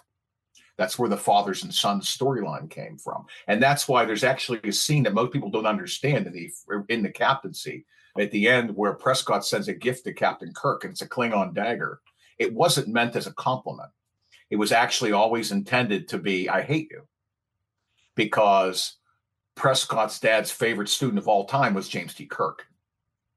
So there was an animosity automatically from his son toward this guy who was kind of a pseudo other son, if you will, as far as his dad thought. And that's the guy that got him killed. And so that was the animosity. So that was in the longer story. It was a crossover with the Enterprise and the Farragut. So, and once again, it was intended at that time to be the New Voyages team. It would have been a crossover storyline with both ships. And it was a much bigger story. And it was the whole thing, too, about the Prescott was like the C story, was him trying to come to terms with having to work directly with this guy who he blamed for his dad's death. That never came to fruition. Prescott actually appeared on New Voyages when John and I kind of broke up for a little bit there as far as Farragut goes. I actually played Prescott on New Voyages for a couple of episodes, mostly as a smaller role. Katoomba actually was a bigger role for him, but that didn't get official release. So that was really was with a much bigger story. Never really came to fruition. The same way my Farragut movie version thing is never going to come to fruition either, which is, the Rift eventually becoming a galactic threat. So, but hey, if you don't come up with those ideas, you don't come up with the other one.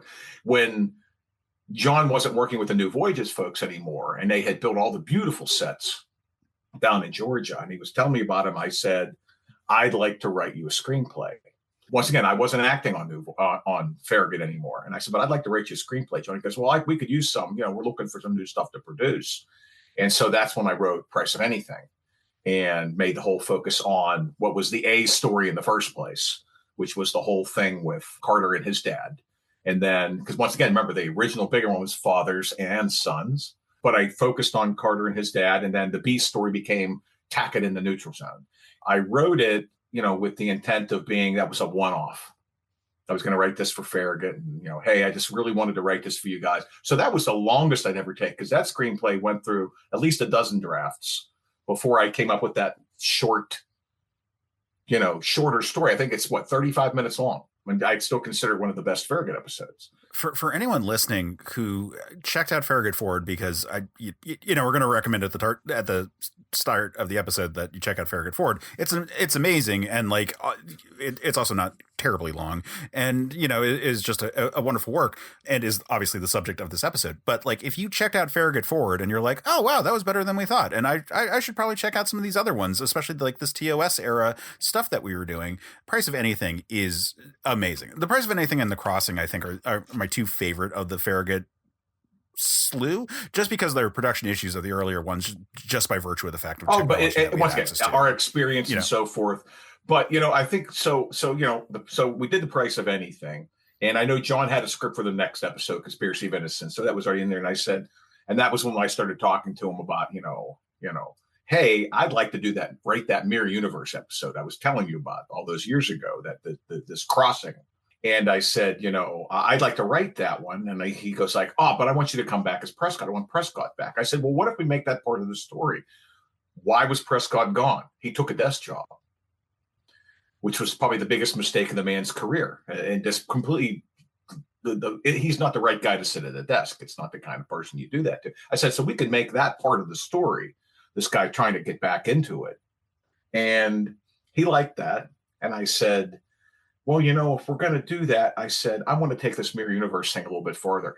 Star Trek is created, original series created in Deep Space Nine, and a lot of the other series created a lot of interesting stuff about Mirror Universe. Deep Space Nine showed us that in the future, the Empire fell apart. And they kind of credited it back to what Kirk did, that he caused, the Vulcans to revolt and all that kind of stuff. And I said, well, if we know in the future that the Empire's dead, why not kind of play that in this one? What if we got somebody coming over desperately trying to save the Empire? And that was where the kind of storyline of the crossing kind of came from. I wanted to pull from the mythology that Star Trek itself had created, that the official product had created, but also to pull from the mythology that Farragut had created with From One of a Nail. And one of the things I think that works so well in the crossing is when we show the flashbacks from One of a Nail and throwing that sepia tone on them, which was okay because it was filmed so badly, older cameras and such, and the actors were all so much younger. It looks like it happened in the past. It was just, it's like it ended up working out really well. But I mean, overall, I think that thing that was fun about it is you can watch it without having seen these other things. But if you've watched For One of a Nail, which, the Starship Farragut episode For One of a Nail, which about, the George Washington thing, and you've seen the original series Mirror, Mirror, and you've seen the Deep Space Nine stuff where they talked about the mirror universe, you can see how it all kind of meshed together, and it allowed us to create, I think, a little bit of a deeper story that was a lot more fun to write. The hardest part with that one was keeping it short. There's just so much story I wanted to tell, and it kept getting longer and longer and longer. Longest screenplay I've written, other than my Frankenstein treatment, which I can't get anybody to produce. But other than that, it was really fun to kind of take, for fans of Starship Farragut, if they watch it, there are so many little subtle things that we hinted to, that had happened in Starship Farragut, in the series. Yeah, let me just throw out for the audience so that my understanding of the Easter eggs that build up ultimately to Farragut Forward. Yep. So there's the captaincy, which aside from the introduction of Prescott and the main cast, isn't necessarily too much in like the deeper lore of everything. So then we've got For Want of a Nail, and at the end of it, the revelation was that the way that they time travel back into the Revolutionary era is actually sidestepping dimensions, and so the implication is that the Farragut unwittingly creates the mirror universe by accidentally disrupting this like sidestep dimension that was supposed to be just like ours, but just not technically ours, so we were able to observe it by the way that time travel worked. Yep. And so they accidentally create this timeline. Very pre-Marvel, by the way. Pre-Marvel multiverse, same concept. We did it before. Yeah. And it was like a fun Easter egg where, like, at the very end, George Washington is sort of writing a letter that implies that he's going to be a king and not the first president. And he puts a knife in an apple. And, like, that's supposed to set up. It's like, oh, yeah, this is the mirror universe. And it's like a fun thing for everyone just to, like, roll with as it goes. And then, let's see. So then after For One of a Nail, we've got the animated series stuff, which I don't think really sets up anything necessarily. It does set up Prescott leaving. Oh, it sets up Prescott leaving. I think that and the comic book actually are what set up Prescott kind of leaving the ship. When you see what kind of happens with Smithfield's ancestor, and then I think those are the kind of that storyline is kind of the thing that made Prescott think, I need a break. Okay, and then we've got the shorts that also I don't think necessarily set up too much because it's mostly just like character stuff for individuals. Oh yeah. We do get a lot of the like the Mike and Holly stuff for like their relationship. And the Tackett and Smithfield stuff, that was really, and that actually went all the way back to the captaincy. I had wanted to apply to the fact that, when we originally wrote that, the fact that, Carter was able to pull together the people he wanted for his crew. Obviously, you're a captain. You get to pick some crew members. That they knew there was going to be an issue between the two of them because they had a relationship that didn't end well. So that was the implication, that they'd had a relationship and it didn't end well, that, she started dating him after her husband died, and that somehow didn't work out, So so you want to go in the backstory? We can actually go back that far. So that does get the backstory for their stuff in it. And then Price of Anything is next, I think, in the list of Farragut movies, which of course brings Frank into the Starship Farragut mold, even though he's going to be playing a different character and all the later stuff. But I don't think there's any Prescott stuff here. You mentioned there's the New Voyages stuff where Prescott does appear, but it's then Conspiracy of Innocence, I don't think has anything lore related. And then it's The Crossing, wherein we've got all kinds of stuff, but finally that mirror universe subplot comes back together, and we've got mirror universe Prescott, and we've got an invasion of the Federation by the mirror universe. And at the very end of it, it's implied that Prescott survives, or mirror universe Prescott survives in our universe. And then in Homecoming, we get the end credits where he's in the Romulan prison. So it just like keeps on going, that whole thing. So we it's impressively seeded when you consider the fact that it starts off as being like just little fun things.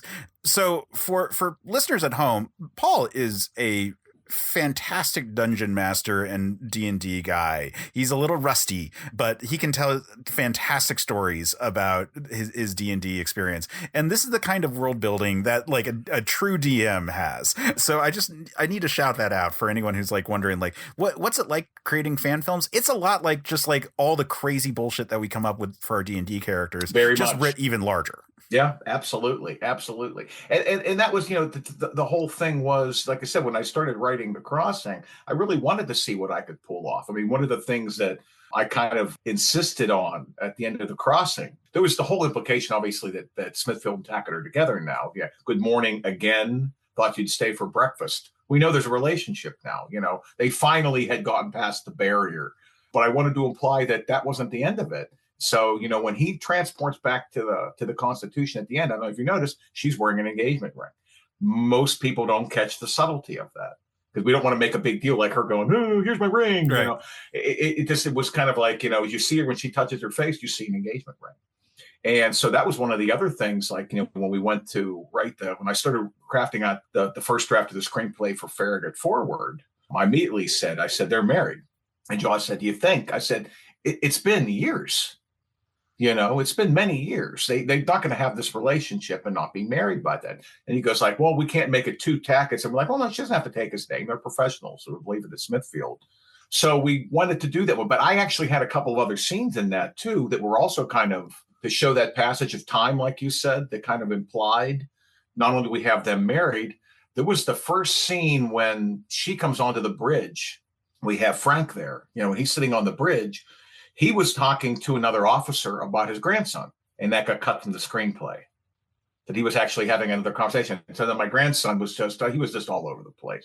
It's kind of perpetuating the thing that he's got a life too. They've all got lives. That's not just the ship, even though they're family to each other. But I understand kind of why Johnny K wanted to take that out, because he wanted their family focus to be more on the ship. And he was worried that if I started saying too much about family off the ship, then it wouldn't make someone like Frank maybe want to make his character want to risk himself for them when he's got, a wife and child and grandkids. Why would he be foolish to go off and, go to save the Farragut, when he has all that waiting for him somewhere else. So taking that out made a lot of sense, I think. Once again, the emphasis being that the Farragut crew are, family to each other in a lot of ways. And that was actually where part of the story in Homecoming came through too, is obviously for Carter, his dad's dead. He had this childhood great relationship with his mother. I took that away from him. So it almost reemphasized the Farragut being his home. So in a lot of ways, there's even in Homecoming, there are things that kind of push towards the Carter that we see in Farragut Forward, who's, dedicated to Starfleet. That's his life. Doesn't mean that he's not a fun guy. He doesn't go out and have nice trips or vacations and date or whatever, but the ship is his home. These people are his family because they're the ones who've always had his back, even when his own family didn't. Yeah, it's a wonderful arc that's been conveyed, and it's been fascinating for me having this like insider knowledge of it all. Like the fact that you are so easy to talk to, and like that we can get into this sort of like, here's like crazy ideas, and either for the future or what ones we had for the past. It's wonderful stuff, and you can see how it all comes together so well with Farragut Forward. Like there's this economy of storytelling, so like there's all this lore and background stuff that exists that fleshes out the world, and a lot of it is informed in people's performances or just in general. It truly is this like wonderful collaborative work that came out of it. So Paul, thank you for giving us so much time chatting about the creative process of the start of Starship Farragut, of Farragut Forward, and all that. Where can people find you, follow you? What projects have you got going on? Well, I've actually been taking a little bit of an acting break. I do a lot of dinner theater when I was in DC. So before I moved into Delaware, I did a lot of murder mystery dinner theater. That was actually one of my main gigs that I've been doing for a while. Kind of focused on a little bit of writing. I'm working on a couple of screenplays right now. I've kind of taken a little bit of a step back from acting. I haven't had the opportunity. Since we moved here to Delaware, I've been remodeling my house and so forth. So I've had a lot of background stuff going on. So I took a step back, but I will be in Farragut 2024, not as Prescott. Prescott is dead. And John won't bring him back to life. Well, John won't let me bring him back to life. So, but no, Prescott's dead. I will be playing the new, for now. But I will be playing the new chief engineer on the Farragut, who's an Efrosian.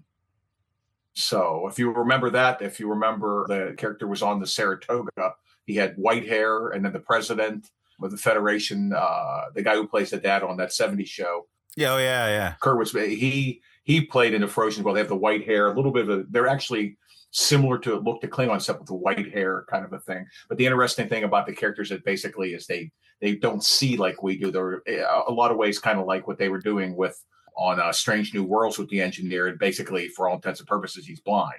So, so it's a little bit different. They can see, but for everything that they've written in the documentation, a lot of role-playing game stuff for that when I went to look up with the Efrosians.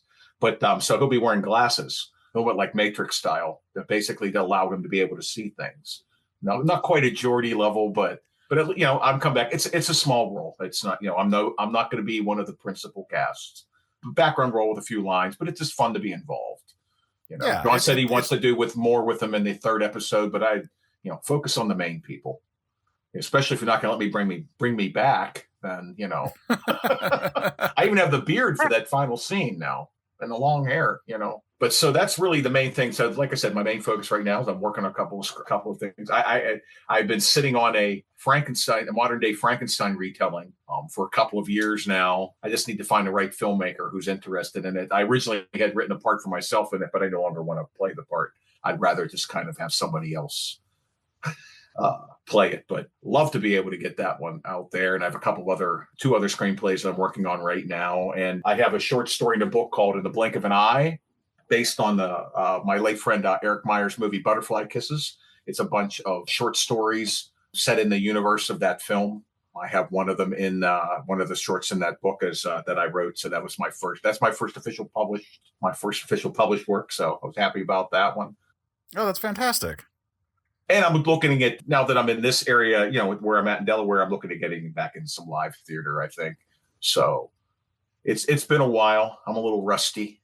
Hopefully I'll catch back up. But yeah, so nothing solid in the works right now, but a lot of hopes for the future. So are you on any of the socials? I am on Facebook. I don't do Twitter and TikTok, and was it not Twitter now? X or TikTok or X, yes. Bluebeam or all these other ones.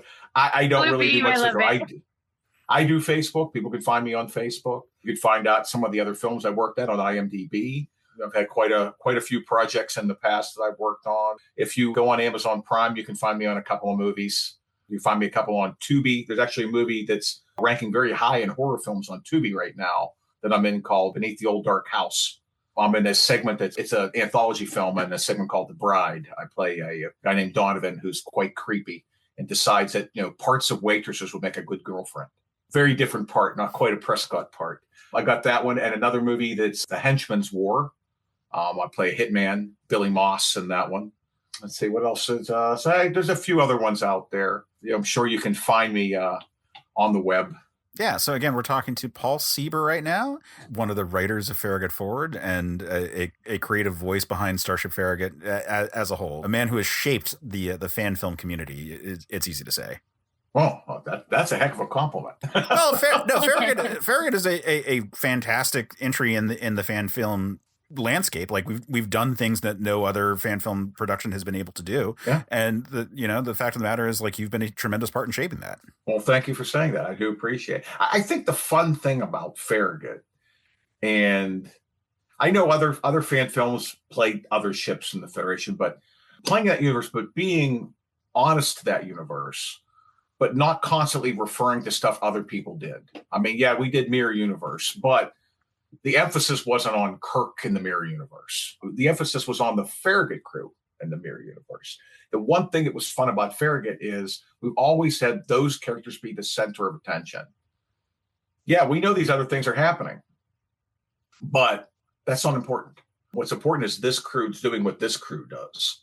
And I think that's one of the things that, has really made Farragut stand out, that we kind of over time created our own mythology, our own backstory, our own, long-term storyline that's carried through from, both from the live action to the animated to back to the live action, now to the, to the movie era stuff. I think it's just kind of a phenomenal thing that the Farragut team has been able to do, and fun for me because we get to play Star Trek without I'm not Spock, I'm not Kirk. I don't want to be those people. I want to be somebody else that exists in that world. In that way, I'm kind of glad that Fathers and Sons never got written the way it did. It was too much emphasis on those other people. So I'm kind of glad it never happened. So sometimes, some of those things happen for good reason. Frank not talking about grandkids on the bridge of his ship. That would have taken something away from something later in the story. So sometimes those things happen for a good reason. But Farragut's really given us the opportunity to do something that, few fan films do. I mean, you've got Intrepid out there. I'm over in Scotland. There's another group that's been able to kind of create their own universe that plays within the Star Trek universe. Which I find very impressive. John's always wanted to do a crossover with them. We were talking about trying to do something with a little time travel thing with him and his new chief engineer on a shuttlecraft, and of course we'd have to go over to Scotland and film with Nick, which would be terrible. I don't know who's going to forward that one. That'd be a heck of a fundraiser. Yeah, send me to Scotland. But it's fun playing in that. It's fun that we take it seriously and don't take it seriously at the same time. I'm looking forward to Farragut 2024 because I'm looking forward to the lighthearted episode. We try to do a little bit of that in some of the episodes that I try to make the onboard shift stuff a little bit more humorous. Security chief tracing people around, trying to find, what's going on, and Holly getting all ticked off, a few inside jokes there. Yeah, like that car ride back from Georgia, you and I were just like rolling in our seats laughing at the idea of like, oh yeah, everyone's sick because the food processors were damaged in the firefight. So they got food poisoning. You got people all over the ship puking. It's just like it's not for Star Trek. At the same time, it's like, yeah, I mean, this, I think the thing that's made Farragut different than other fan film series overall is long-term character development and consequences. There are consequences for what people do. There are consequences for what happened. I wrote several episodes of Starship Farragut, and pretty much in most of the ones that I wrote, I beat the crap out of the ship. In the price of anything, I beat the crap out of the ship. I mean, obviously they get shot by, Romulans several times. In The Crossing, I blew holes in it. Not even as dramatic as what the original intent was. The original intent was those holes are going to be a lot bigger. There was going to be a lot more damage. So when it came to the end of that, people going like, oh, why isn't the Farragut a Connie refit like the Enterprise was? When I was talking to John, that we were talking about, we were finishing Homecoming, I said, it shouldn't. Not every ship is going to make a refit. And we beat the crap out of this ship. Episode after episode, we beat the living tar out of this ship. They're not going to take that and try to fix it. They're going to say, that's enough. That's enough. Put it away. Let's do something else. And so there were consequences for that. There were consequences for characters' growth, like, Tackett and Smithfield being put around each other again. The eventual consequences be that they did fall back in love and got married. So there were consequences for these characters with this relationship. There were consequences that she was widowed and her husband died, and that became something in The Crossing. I mean, everything has, characters age, people change, they develop, and we let the characters do that. And that was part of what was important in Homecoming for me as writing it for Captain Carter's character was I felt that Captain Carter needed closure because this is a guy who at that point in time should be pretty bitter. I mean, he's had some lousy breaks. As much as he's had a good career, he's had some crappy stuff happen. His dad died in front of him to save a plant. Find out his mother's a spy. These are things that are going to wear on you. I mean, they're definitely going to beat you down. We wanted to kind of show that. I think it was nice of John to give me as a writer the opportunity to show that time passes, that we do get older, we do change. I mean, there was the throwaway line that I added about Tackett when they're in the Klingon brig about his retirement. He's been in Starfleet for what, 40 years? He's ready to retire. It's time over. And if he retires, she'll probably retire too. I mean, that's the kind of thing that you should be talking about. This is, remember, Farragut Forward is like 10 to 15 years after Starship Farragut. So these people have been, their ranks have to change. I mean, the fact that you have promotions of different characters on the show, you have, people moved around to other ships. Those are all the consequences of time. Even the fact that, Characters have gray hair now. Nobody tried to hide the fact that we've gone gray over the years. Matter of fact, we let it go. I mean, it's important to show the passage of time. Absolutely. And the people that makes them who they are.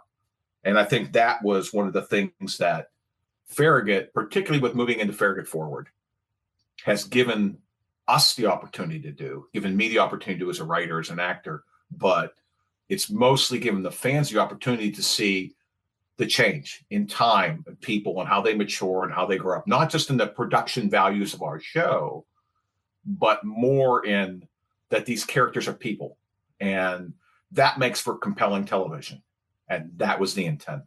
It certainly shows how matured the production has become in all meanings of that.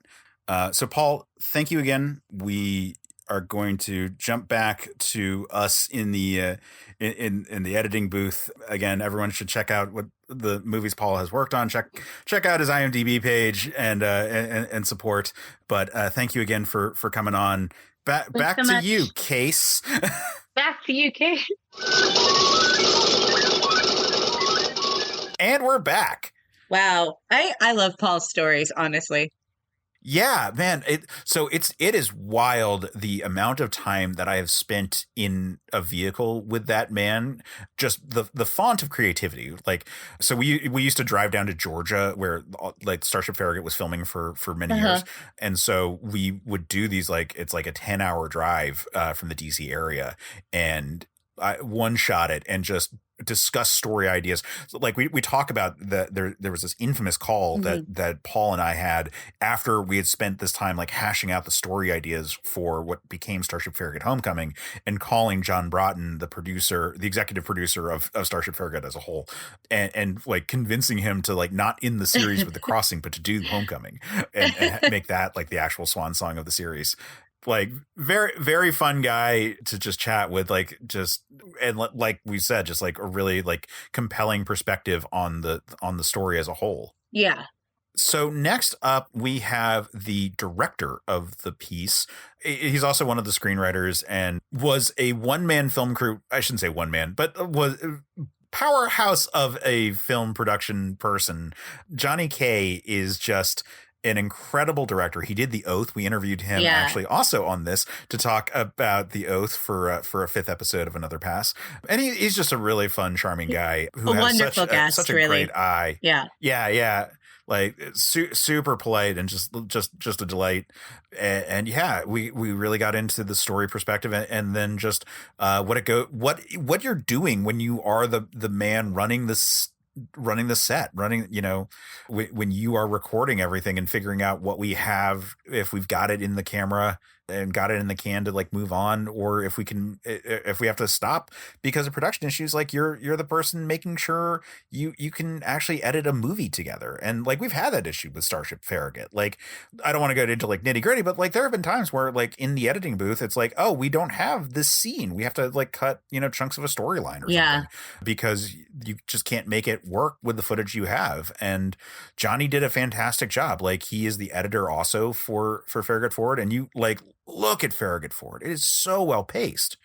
So yeah, let's get into that interview. Yay. All right. And we are here with Johnny K, the director of Farragut Forward. It's an incredible work. Let's just start off with that one. I know I have expressed that to you in person. I have said wonderful things about it, but you've done just a fantastic piece. Farragut Forward is a testament to what fan films can be. Thank you. That's huge words coming from you. You know your way around a fan film or two, so that means a lot coming from you. And it was a team effort. I'll take the thanks, but that's on behalf of 100 or so folks that worked their butts off for the last few years, as you know. So appreciate it. Yeah. Well, so we've got you here, and I wanted to talk to you about making Farragut Forward. I mean, we had you recently on talking about The Oath and some of the challenges of making a fan film, making what is a labor of love that doesn't have that kind of financial backing that would go into, a studio movie. I like, from your perspective, let's start talking about like the challenges of making Farragut Forward specifically. Like, I guess let's back up for you. How did you get involved in the this production, and then we can get into all the ways that it was derailed from what you envisioned. Yeah, it's all John Broughton's fault, and I say that lovingly. Yeah, John. That's a through line for everyone. Yeah, exactly. Yeah, no, I mean, if you don't get Farragut without John. Yeah, John and I, we known each other a bunch of years, and once I got into filmmaking, he had seen my first short that I did, and then the second short I shot actually starred his son, Xavier, and John and I just kind of kept close through that. And then when the idea came back around for him to actually go ahead and move forward, pardon the term, with Farragut Forward, he called me up, or he came over and he said, "Hey, do you want to direct this? What I'm thinking," and I'll quote John, "What I'm thinking is a 2-minute teaser just to kind of test the appetite, and we can shoot the whole thing in one weekend, and it's just going to be a 2-minute teaser." And how he got me, other than that, is he said, and it's going to be set in the movie era of Trek. It's going to be, not the primary colors, 60s stuff, but we're going to go straight to Wrath of Khan and Undiscovered Country. So how can I say no to a 2-minute piece that's set in my favorite era of Star Trek? And as I told John at the premiere to Farragut Forward, that was the longest 2 minutes of my life, because it went on after that for like 2.5 years. Because obviously once we made the little 2-minute, what became the prologue is what we ended up calling it, launched, then there was an appetite to do a full, what I call a feature, even though it was about 52 minutes. And there was an appetite to go ahead and do that. And then that proceeded to be the next 2 years of many of our lives. So, but that's how it started. It's all John's fault. He gets you to come over, and what was the thought process in terms of making the prologue, which I hope people who are listening to this episode have checked out. If you haven't, and you did see Farragut Forward, it sets up specifically the dynamic for like where we open the film. What's the first thing that you're thinking about when you come into this, like what, like, where do you go in terms of reference, like all that, like, go. Yeah, no, I mean, there's so much there. Prologue was a little bit of a different beast. I think we shot Prologue on about $800. So we were limited in terms of like aesthetic and all that. But just the whole project in general, Prologue and Farragut Forward, the feature, my brain went right toward Undiscovered Country. I wanted to see the Ocudograms and that era of Star Trek movie making. I've said before on like other interviews, if you watch Wrath of Khan back to back with Undiscovered Country, completely different production designs, completely different set designs, different aesthetic. And that's one of the decisions we made pretty early on, is how much do we want our bridge sets and all that, and our lighting for that matter, to look like Wrath of Khan, which was, produced in 1981, released in 82, versus, how much do we want to, future-proof it and show the movie era a decade later and maybe make it look a little more like Star Trek V or Star Trek VI. And, I kind of held to my guns. There were a few opinions on that, and I kind of held to my guns. And I said, if we ever want to make more of these, and this was a conversation we had like 3 years ago, said, if we ever want to make more of these, I think we're going to be better served if we go ahead and go all in with the Ocudograms and the Star Trek VI aesthetic. So that way we're future-proofing it, right? Because in my opinion, like, you watch Wrath of Khan now, I love Wrath of Khan, but you can see that it's dated. The technology, there's knobs. Some of those knobs look like, the dryer knobs and Maytag dryer stuff I grew up with. Like, it just has like that dated aesthetic. I love that movie. And then when you watch Star Trek VI, I mean, those consoles, that looks just as good as anything that's on Sci-Fi Channel today, right? In my opinion, because it looked that good then. It was ahead of its time. And of course, they borrowed a lot from Next Generation and all the stuff going on production-wise. So that was one of the first decisions we made, was to really kind of future-proof Farragut and go ahead and start in that Star Trek V, Star Trek VI era. And then my brain, as you know me, Case, like, I went right to like lighting, cinematography, like how can we get a really moody feel out of this? And I love Undiscovered Country. It has such a kind of a cool moody tone. I love the dark, like Klingon stuff, which fed right into what we were doing. We happen to have a lot of dark Klingon sets in the Prologue and Farragut Forward. And that's kind of my sweet spot, like filmmaking wise. I want to turn those lights down. I want to get, a little deep and dark into these shadows, let the imagination play, and just kind of let, that aesthetic out. And I'd never really seen that. And I've not seen a lot of Star Trek fan films, by the way. Like, I'm an outsider when it comes to the Star Trek fan film community. So I really don't know what else is out there. All I can speak of are the ones that I've seen. And I'd really never seen a Star Trek fan film that kind of tried to capture like the dark aesthetic of like Undiscovered Country. And that's kind of the challenge that I had. I wanted to kill the lights and see if we can make something that looked a little different than other fan films have done. Yeah, I want to circle back to a point that you made and then moved quickly, which was the use of the Klingon stuff. This is just a detail which, combined with the discussion of the budget in terms of what the prologue had to use for it. Listeners, if you want to do your sci-fi piece and it happens to be in the Star Trek universe and you need some aliens, there are a lot of Klingon cosplayers that you can reach out to in the world. And that can be a serious budgetary consideration when you're working on those kind of things. Yeah, absolutely. The Klingon costumers, those guys, like you said, a lot of them were cosplayers. Not all of them, but a lot of them were. And not only did they come with their own costumes, but the beauty is they could get themselves dressed, and also they can get themselves in makeup. So you're bringing like one person on, and you're not having to burn 3 or 4 people to get them dressed.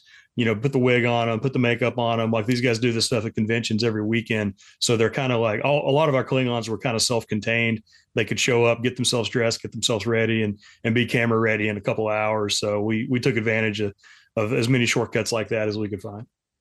What's the process in terms of the prologue specifically, and like how much of the script was there before you came on? How much input did you have in terms of the actual story of the prologue specifically? Wow, you're taking me way back now. Prologue, I don't remember. I know John already had an idea for the story, and I think the script was already there. I think John came with that for prologue. I had a lot more input on the actual Farragut Forward feature. I think when prologue got to me, I think it was already pretty well developed. It was, just going to be in a prison cell, kind of for budgetary reasons, if nothing else, and also ease of shooting. It was going to be the big reveal of Prescott, who was the villain, coming back. I think the script for the prologue as it was pretty, the best I remember, I'm going back 3 or 4 years now, but I think that was pretty well set when it came to me. But it was kind of up to me to figure out how to shoot it. Like, I had the idea, and John brings this up a lot when we talk to other interviews, but I kind of had the idea to shoot the prologue through the eyes of Tackett, which is Mike Bednar's character. That's why we open up the prologue on him. The very first frame of prologue is his eyes opening in the prison cell. And I don't know if anybody noticed, but I used that exact same trick for Farragut Forward. The first frame of Farragut Forward is his wife, Commander Smithfield. She's laying in bed and her eyes open. So that was my little bookend to myself there. I wanted to start both of them off with kind of a character waking up to a situation. And with prologue, I just wanted to kind of shoot it through Bednar's eyes, through Commander Tackett's eyes, Captain Tackett's eyes. Just let him be kind of the audience's window into that world. And then next thing you know, the Klingons are marching Captain Carter in and ripping the hood off, and the music gets scary and all that. So question for you before we move away from the prologue: is there anything that you regret about it that you could have changed at the time? Not the stuff that you can't do anything about, or the things that it's like, well, we only had $800 to spend. But like, is there anything specific that you like just learned along the way, or just it always like nagged at you? Yeah, well, I mean, I try not to focus too much on that stuff. It's what's done is done. If I had to pick one thing, I think I always kind of had an issue with Prescott's wardrobe. I never thought that, that was, I think we could have probably paid a little more attention to that, or a little more time, spent a few more minutes on kind of getting that exactly up to par with the rest of it. Again, I try not to dwell on little stuff like that, because you can always find, filmmakers can find any nitpicky flaw stuff in their work. I think Prescott's wardrobe, I wish we had probably spent a little more time on for the prologue. We obviously fixed that moving into Farragut Forward. We gave him a whole new wardrobe of clothes for Farragut Forward. Just little stuff like that. I was happy with the lighting. I was happy with the script, the tone, the atmosphere. Love the music. Happy with all that stuff. The set was what it was. We shot prologue in like one 12 by 12 foot space period. So there's not really much we could have done with that. So yeah, if I had to pick one thing, probably just the Prescott wardrobe. Okay. All right. So then what is the process going from the prologue into actually, so this is a fan film, and so a big part of this was crowdfunding. I was a big part of getting that campaign together and running posts while that was going on. What's the first conversation that you have with John Broughton? What is the like, where do you come in looking at a script? Like what is that transition for you? Yeah, so the script for Farragut Forward was co-written by three of us, myself, John Broughton, and Paul Sieber. And by the time the script got to me, the bones of it were there. I think I polished a little bit of it. What I remember of it, and talking to John and Paul about this, and again, my memories going back a few years ago, the original script when it came to me, it was obviously a rescue mission. That's where we left off prologue, that our two captains were in danger and clearly needed to be rescued. And in Farragut Forward, when I first saw the script, the rescue mission was actually successful. Like it worked. Like they were able to, rescue them, beam them back over to Farragut. And then the whole act 3 of the movie was shot on the planet.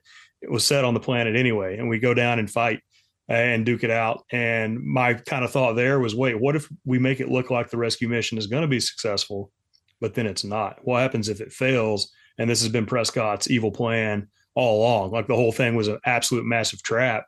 And he was luring them in, and we're going to end up on the planet duking it out anyway. So why don't we just put a little spike there and have a redirect? Otherwise, I think a lot of the scripts, I just had, it helps being a co-writer of a film. You're also shooting and directing, because I could kind of visualize the script and visualize some of the scenes as I was writing it, just kind of for me, shorthand for me to, cue myself, hey, future Johnny in the edit 3 years from now, do this, and put little words in, just kind of for me to kind of trigger me for what I was thinking. And it worked. Actually, I would see things that I wrote in the script 3 years ago when I was doing the edit and be like, oh yeah, I know exactly why I phrased it like that, because it puts my brain in a certain gear to kind of visualize it in the edit the same way I did when we wrote it. But yeah, that transition was John and Paul worked the script. They bounced it back and forth between them, came over to me. I definitely had some changes on it, went back to them. We kicked it around a few more times. And then after that, it really didn't change. The only thing,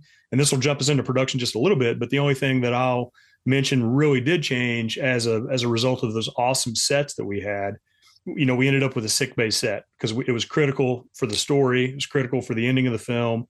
And I'm looking at this set and I'm thinking we have to have more action take place on this amazing sick bay set. So the line in the script said, we cut to different parts of the ship that are taking damage. Like that was the line in the script. And in reality, you have this whole scene in sick bay where Dr. Durham is barking orders, and we've got burnt, crew members, and we got people with spikes sticking out of their shoulders, and people are being, helped around and carried through, all that. None of that was on the written page. We literally shot that just to take full advantage of that sick bay set. So. Yeah, and I think we also lucked out with Ricciardi being such a fantastic actress to sort of like anchor that specific scene. Oh yeah, and I was giving her mouthfuls of lines that she had never seen before. Like actors love it when you do this to them. Hey, an hour before you go on, here's like some techno babble. It's not even just lines. It's like Star Trek techno babble. It's like, hey, I need you to say this about hyposprays, cortical stimulators, and request of something, the cargo bay to be used as an emergency triage. I mean, it was just technobabble stuff. And yeah, Ricciardi was a champ. She got it. She rattled those things off, and it helped that it was a stressful scene, because I think she might have been a little stressed and unnerved, but that was kind of the point of that scene, is she should be stressed and unnerved. So it all worked out, and she was a champ. She did awesome. So looking at the script and then figuring out, so you've worked on a couple of short films at this point. What is the process for you as director working with production and sort of figuring out the budget that we have and what we can potentially raise before like going into the Indiegogo campaign? Yeah, that was just kind of talking through, okay, what can't we make the movie without? Well, we know we need a bridge. The question was, how much of a bridge can we get? Do we get half a bridge? Do we get 2/3 of a bridge? Do we get 3/4 of a bridge? So there was kind of those conversations. And then, oh, wait, we need 2 bridges, right? Because we have the Copernicus bridge and we also have the Farragut bridge. So, okay, what can we do to redress the same set to make it look like it's actually 2 ships, which involved, changing the seat colors and moving the turbolift doors and some other things. Budget-wise, we kind of started with, okay, what must we have? And then we went right to what would be nice to have. And in the early days of Farragut Forward, we were talking about building the transporter room, right? There was a scene written in the transporter room, which ultimately didn't end up being filmed there because we didn't have one. And I'm glad we didn't, honestly. But we wanted a transporter room. We wanted a partial engineering set. We wanted a torpedo room where Chief Dupree could be performing surgery on a photon torpedo. Those were all the things that became kind of nice to haves, but we realized, no, let's focus all our attention on the bridge for sure. The Klingon bridge got a lot more complex than I think any of us expected. And then the set guys, ended up surprising me with a full 360-degree, partially enclosed Klingon bridge with a ceiling on it, which was insane. And then the sickbay set that I've already mentioned, everybody went above and beyond on that sickbay set, and the corridors, just having a network of corridors that we could use. And then we redressed some of that for the crew quarters. So once we got to that, and once we saw that our, regardless of what our crowdfunding goal was, if we kept building sets like that, we were just going to we're just going to blast right through it. And at that point we said, all right, we can do this without a transporter room. We can do this without a torpedo room. We can, redress part of the bridge for the torpedo room. What was going to be shot in the transporter actually ended up being shot in the turbo lift. It was just a quick scene with Smithfield, Chief Dupree, and Frank Hernandez's character Foster. And it was originally going to be the three of them in the transporter room. They walk out into the hallway and they have a walk and talk. And we shot all of that in the turbo lift and then, dumped them right off onto the bridge. And honestly, Case, I think that helped us because instead of having a walk and talk, like the classic Star Trek walk and talk scene where they're coming out of a transporter into the hallway corridor, now they get on a turbo lift. We were much more urgent than that, right? We just got them in the turbo lift, got the scene done, and then they walked off and they're right in the bridge. And I think that helped us keep a really fast pace with Farragut Forward. I'd always wanted the movie to be go, go, go, go. Like I wanted it to be very, very urgent. And when I look back on it, I think if we had actually had a transporter room, that probably would have slowed down just that little part of the movie. And this was, as you know, like this is a movie that never needs to slow down. Once it goes, it's going to go until the credits roll. And I think it helped us out not having all those extra sets. I have no idea if I answered your question. No, it does because, this is one of the truths of fan films, especially sci-fi kind of fan films, like to do a Star Trek thing where you're like, here are the sets that we want to show off. Like there's so much of a visual appeal to be like, look at the things that we can do that people want to put forth there. But then you have to be judicious in what you actually have the time and the budget and the story reasons for. Yeah, absolutely. And like I said, we ended up, and I didn't even name all the sets. We had the Klingon bridge, we had the Klingon prison cell, which was a whole new set. It wasn't the same one we used for Prologue, which was my garage, by the way. We had a Klingon laboratory, where we introduced, Prescott for the first time, and also Wes Johnson's character, Valal. So there are a lot of these little sets. And just one thing, while I'm talking about sets real quick, and this goes to a challenge that's kind of specific to Farragut Forward, even more so than most Star Trek fan films. Almost every other Star Trek fan film has been shot on a static set that's existed for a long time. And that's those original series sets, that were down in Kingsland, Georgia. And I know there's some movement of those now, and I don't keep up with it, but I know stuff is going on with it. But a lot of those sets built by Farragut guys, Mike Bednar and others, all those fan films were shot on those same sets, which means the sets were static. They stayed there. I assume there was something like a permanent lighting grid up top where you could have somewhat consistent lighting. There was, yeah. Fan film. Well, juxtapose that to Farragut Forward. Our bridge set for Farragut Forward stood for 96 hours, and then it was torn down.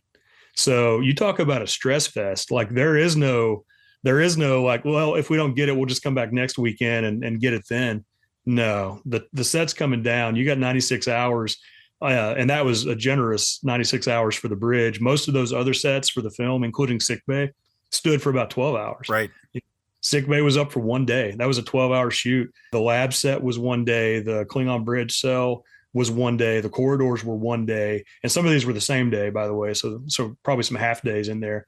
But I think that's a challenge that was really specific to Farragut Forward, that we only had 96 hours on that Federation bridge to shoot 75% of the movie. And that was a little bit stressful on my side of the camera. Yeah. I mean, I remember most of these shoots. I went on paternity leave during the filming of this. So there were the big bridge set. I only was able to come in and help gaff for about an hour and then had to leave. I remember the stress of, we were putting the sets together as it was coming, as you were lighting it, as the shots were getting set up. And it was okay, we've got as much detail as we can get on here and it is time to go. So let's talk about time, because then that is a big factor in fan films. It's the whole quick, easy, cheap, pick two scenario. And easy is often one of the ones that gets thrown out. Cheap is also often one of the ones. you just have to deal with it sometimes. And so easy, I would factor in on like the time scenario and yeah. So why don't we start with glaring ones? What stands out to you as the most time sensitive shot or shoot that you had, like where you were down to the wire on it all, like the most brutal of it? And then what were some of the ones that you had to cut because of time? Yeah, I guess the first question, it's a tie between the Starfleet bridges, and also our whole Act 3 of the movie, which was exterior, shot down in Hopewell, Virginia at a paintball facility. It's a tie between those two. With the bridge shoots, and I say that was a 4-day shoot. We shot the Copernicus Bridge on the first day, and then we shot the Farragut Bridge, for the next 3 days. And then that was a combination of normal lighting and red alert lighting. And then we were also tearing the set down as we went, right? So, and what I mean by that is the ship was coming under attack. So, if we're shooting sequentially, so if a beam falls down from the ceiling in the bridge and, deposits debris all over the floor of the bridge, well, once that's out, like we can never shoot anything before that, right? Everything we shoot has to be after that happens. And then something else will happen. A console will blow up in the back. Okay, well, now, we have to shoot certain things that can only happen after that because we can't go back. We don't have the time to go back and redo any of that. So we were literally tearing our bridge set down as we shot it to simulate the ship being torn apart in combat. And that was a huge pressure because you don't just have one point of no return. You have like 1 point of no return per hour. And Ramel and I, first AD, Ramel Panzal, like he and I were just huddling in closets or wherever we could find some privacy and just looking at our storyboards and looking at the shot lists to say, okay, before we move on, did we absolutely get every piece of coverage we need? Because once we blow that console out in the back of the bridge, like there's no going back. So we really had to look almost every hour to be like, yes, we have everything we need, or, we have just enough, or we think we have just enough, which is typically what you'll find on a really rushed film set. We think we have enough coverage, but we really won't know until the edit. And that's how that was. I can tell you the bridge was a little bit more relaxing than the 2-night shoot we did exterior down in Hopewell, which was the whole Act 3 of the movie. This was the big fight scene. We shot it after dark. We lit up our, these towers on a paintball facility. That one I knew for a fact when we called wrap at about 3 a.m., I knew that we didn't have everything we needed. Mm-hmm. And that was heartbreaking to me. And I saw that coming about 3 hours, and I just prioritized, okay, I have to absolutely prioritize, getting every piece of dialogue from these actors in a close-up, right? Because we're not going to have time to get a wide and then a couple mediums and then a close-up. It's like, no, I have to go ahead and just prioritize these close-ups so at least I will have that, if nothing else. And, this is kind of nerdy stuff you'll probably only ever hear from me because I'm the only guy that notices it or knows.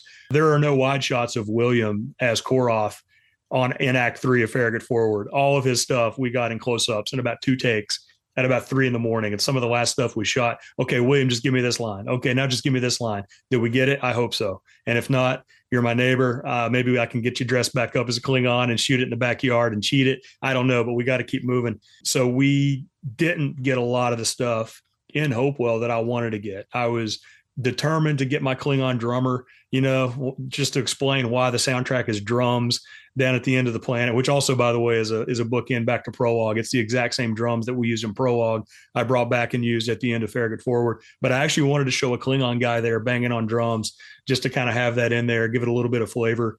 Stuff like that, that gets thrown away real quick because that's not a priority. That's a nice to have. I ended up getting it anyway, but I shot it in Mike Bednar's backyard, and I got my Klingon drummer in there. Same thing with Martia, John Broughton's wife, Tanya, played Martia from Star Trek VI. There was just no point in bringing her down to Hopewell for one shot of her or a couple shots. So I knew I was going to do some backyard shoots later to get a lot of that. But I guess in summary, like no filmmaker on the history of this planet has ever had enough time to shoot the movie they want to shoot. It's always a compromise. You're never going to have enough time. That's amplified even more in the fan film world because we really don't have time because time is money. One more night of shooting on any of those sets would have been another 15 or 20 hotel rooms, which none of us could afford. I mean, it all comes down to time and money. There's never enough of it. Even if your budget is significantly higher than anything you've had before or higher than others, like you always it just goes so quickly, and you always just end up having to just prioritize and get the bare bones necessities. Yeah, I mean, you bringing up both the outdoor shoot for the third act, and the sick bay sets, you're giving me like flashbacks to like all the stress of like, oh my God, we're running out of time.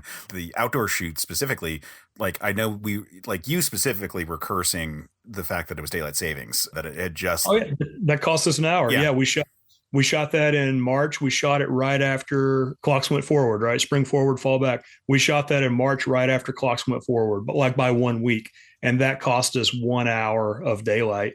So instead of us shooting at, being able to start rolling cameras at 7 o'clock, we had to wait till 8 o'clock or whatever the deal was. Yeah. And that cost us an hour. And you can't mess around. Like, I'll keep this short, but you also can't mess around with people's safety, right? And you know that, like, I've said that before on this podcast, like just because we're indie film and fan film doesn't mean we can take shortcuts on safety, right? So what I had to have in the back of my mind is we've got 75 actors, many of whom are really heavily made up with prosthetics, all this stuff. If I'm still shooting at 2 a.m. and think we need another hour, so now we're going to go till 3 a.m.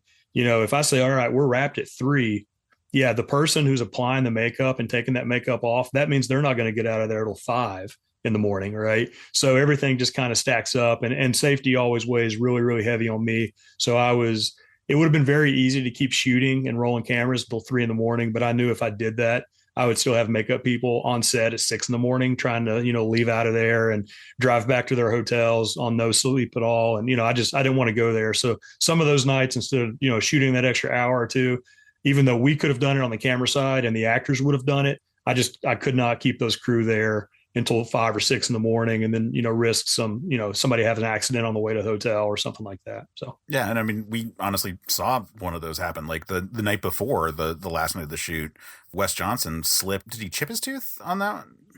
He definitely broke his glasses. Yeah. I think. And then I think you and Heather were behind me. One of those nights, coming out of there at 4 a.m., I turned the wrrong way on a wrong way street in downtown Hopewell, trying to get back to the hotel. And I mean, it was a good reminder to me to, be mindful of safety. Safety is more important than any Star Trek fan film, and we don't need people. I'm glad it was me that accidentally drove down the wrong way of a one-way street, rather than somebody else. But it was a good wake-up call. For the record, it was like 4:30 in the morning. There was no one out, and he immediately realized the issue and turned into a gas station. So everything was fine. Yeah, but that's not something I do. Like, that was 100% drowsiness. That was 100% just being worn out. And I mean, that's just a wake-up call, and it probably happened to other people too, and I just didn't know about it. But yeah, safety.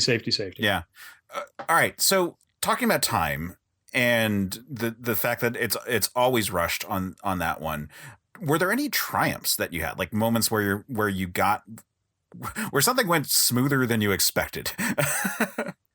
Yeah, William J. And there were several, not just him, but he comes to mind first. Actually, William, Wes, and Paul, all three of those guys, the exterior shoots. I was expecting, let's go ahead and get some wides, and then we can get at least a medium or two. And then I can get close-ups. And, we ran out of time, so we only had close-ups. We were actually shooting 2 cameras, so I did have some wides to be able to use from a different camera. But close-ups, I was probably planning to spend about an hour with William on his close-ups and just get all those lines, get them, done the right way. And I'd planned about an hour, and William he just nailed it in like one take. And I've never shot anything in one take. Like, it gives me I break out in hives if I get something in one take. Like, it's too good to be true. I got to shoot it 3 more times just in case. And I probably did, but something that I planned like an hour for with William, and I think I did the same thing with Wes Johnson and Paul. I'd planned like an hour and a half for all of that. And next thing you know, it was done in 20 minutes. And that was such a huge boost to like, okay, now I've got, more time to screw around on Klingon drummers or something like that, because I didn't expect to, just have everybody knock it out in 1 or 2 takes. But Wes knocked his stuff out. There's a great scene at the end where it's actually, spoiler, right? It's Valal's death scene, right? He gives this great monologue to Paul Sieber's character, and then Paul chokes him. That monologue, man, I think Wes nailed that in 2 takes. Like, that's another one. I counted on an hour to spend on that, and I think we got it in 10 minutes, which is unheard of. I don't think we got anything in Farragut Forward on 1 or 2 takes. And when we were doing it, those guys were doing it at 3 a.m. They were tired. and they were able to knock out their monologues in 1 or 2 takes. So yeah, those were definitely some kind of triumphant boosts we had along the way. All right, so let's look at another part of the equation there. So let's look at price. Were there any things that you were like priced out of doing aside from like full on set construction? Because we've already talked about those kind of things. Particularly areas that like either bothered you or that you worked around and you were proud of the way that you worked around it? I don't think so. I don't think so. I mean, John Broughton, he prided himself. He said this to me several times during production, that he didn't ever want to say no to anything. He wanted me to have all the tools in the toolbox, and he prided himself on that. If I had, asked for one more Monster Maroon, at some point John was, putting people in enlisted jumpsuits or in the bomber jackets or in, just different types of things. And I keep saying, Monster Maroons. I want Logan in a Monster Maroon. Let's get everybody in a Monster Maroon. And I think John was probably cranking out a few more Monster Maroons maybe than he had wanted to. But no, he was super good with me. I don't know that he ever really said no to anything or no, that's out of our price range. If it was something that he could tell I really wanted or I thought would make the movie that much better, we would find a way to get it done. I don't know that there's anything. The stuff I mentioned earlier, we really didn't need a transporter room set for Farragut Forward. It would have just slowed the movie down. We would have shot it if we had it, but when you think about it, we didn't really need it. Didn't really need a designated set just for the Klingon or for the torpedo room. There's really nothing that pops in my mind that I wish we had the money for, and we just didn't. I really can't think of anything. Okay. All right. So then I guess part of my curiosity with this is you must have learned a lot in this whole process. What is some advice that you would impart to amateur filmmakers or to aspiring filmmakers who want to do something of the caliber of Farragut Forward? Like there's like a lot of energy and a lot of effort is on screen. First advice I could give is whatever you're planning, if it's a 2-day shoot or if it's a 2-hour shoot, just go ahead and double everything right off the bat. There were some things that I was sure we could shoot in 4 hours and it took us 16, and that's not even doubling, right? That's quadrupling, but plan very conservatively, I guess. Just be prepared to double or quadruple the time it's going to take you. And the reason I say that is because it'll help you just kind of dial in and perfect certain things that are it's going to take extra time, but it will end up making the final product that much more memorable and that much better. But you have to be able to give yourself the time to do that. So if you think you can get out and shoot something in an hour, go ahead and schedule it for 2 or 3 hours, right? If you think it's going to take you one night to do something, well, what if it rains? Plan for 2 nights, right? So just always plan for, and that's just project management in general, right? Just always plan for it to take a little longer, cost a little more than what you actually think it's going to. Other piece of advice, find yourself some really talented people to surround yourself with. A lot of indie filmmakers, they're in a position where they feel like they have to do every single thing themselves. And, on Farragut Forward, like our budget and any Star Trek fan film, you can't do this by yourself, right? You have to have a person leading the charge with costumes. You have to have people. You have to have people leading the charge with, makeup, prosthetics, sets. That's its own thing, right? So I guess that's some advice that I could give, because I started in that same boat where I was just going to do everything myself on previous projects. And you get to something that's the scope of Farragut, and it has to be a team. It has to be a team effort, right? You have to surround yourself with super talented and passionate people, and you're going to get a lot more done together. Yeah. So you actually brought up the thing that I wanted to get onto next, which was the team. Like in terms of, I'm thinking about this because I'm working on like a business plan outside in my day job kind of thing right now. And it's like, what are the like priority people? Like when you're putting together a film like this, like who do you reach out to first? How do you build your team? Yeah, well, mine's, Farragut was a little different because it comes with so many legacy players, right? So obviously for Farragut Forward, we were going to start with the same team that did Starship Farragut, right? So for sets, one of the first calls I think John made was to Mike Bednar to say, hey, we're getting the band back together. Do you want to come back and do some set stuff? And Mike Bednar had the common sense to say, no, I'm just going to be in this movie. I'll help give some advice where I can. but I'm not going to spend every weekend of my life building sets, and nobody can blame him. Like Mike has put in his time, right? So nobody blamed him for that. Yeah, I think he's built the bridge of the Starship Enterprise like 3 times.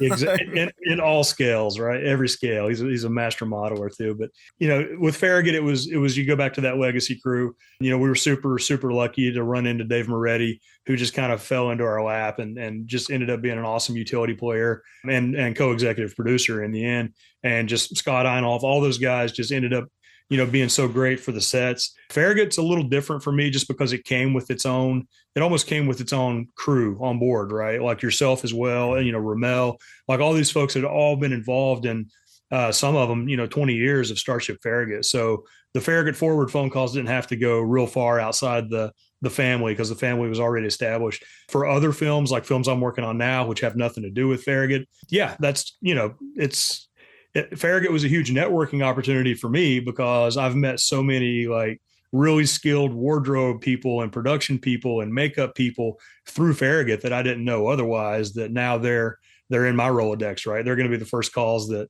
I make when it comes time to, stepping into the next thing I'm getting ready to go do. But yeah, it just goes back to what I said a minute ago. Like if you're an indie filmmaker, like surround yourself with talented people. If you're lucky, a lot of them will volunteer their time. And, you guys can do good stuff together, and you'll find people you click with. There's folks that I worked with on Farragut that I can't imagine making a movie without. Ramel Punzal being one of those. Like we shot The Oath together, we shot Prologue together, and then we shot the last 2 years of Farragut Forward together. So like the next time I go to make a film, like, whether he's working on it with me or not, I'm going to be looking for him. Like, where's Ramel? Like, isn't he here?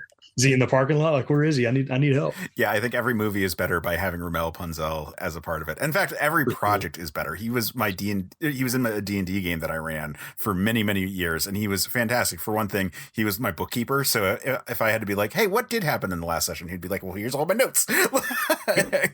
Yep. Get yourself a Ramel. That's what everybody needs. Yeah. Get yourself a Ramel. Johnny, thank you so much for being here today. Is there anything that you wanted to bring up about the production of Farragut Forward, like any anecdote or anything that we didn't have a chance to touch on today?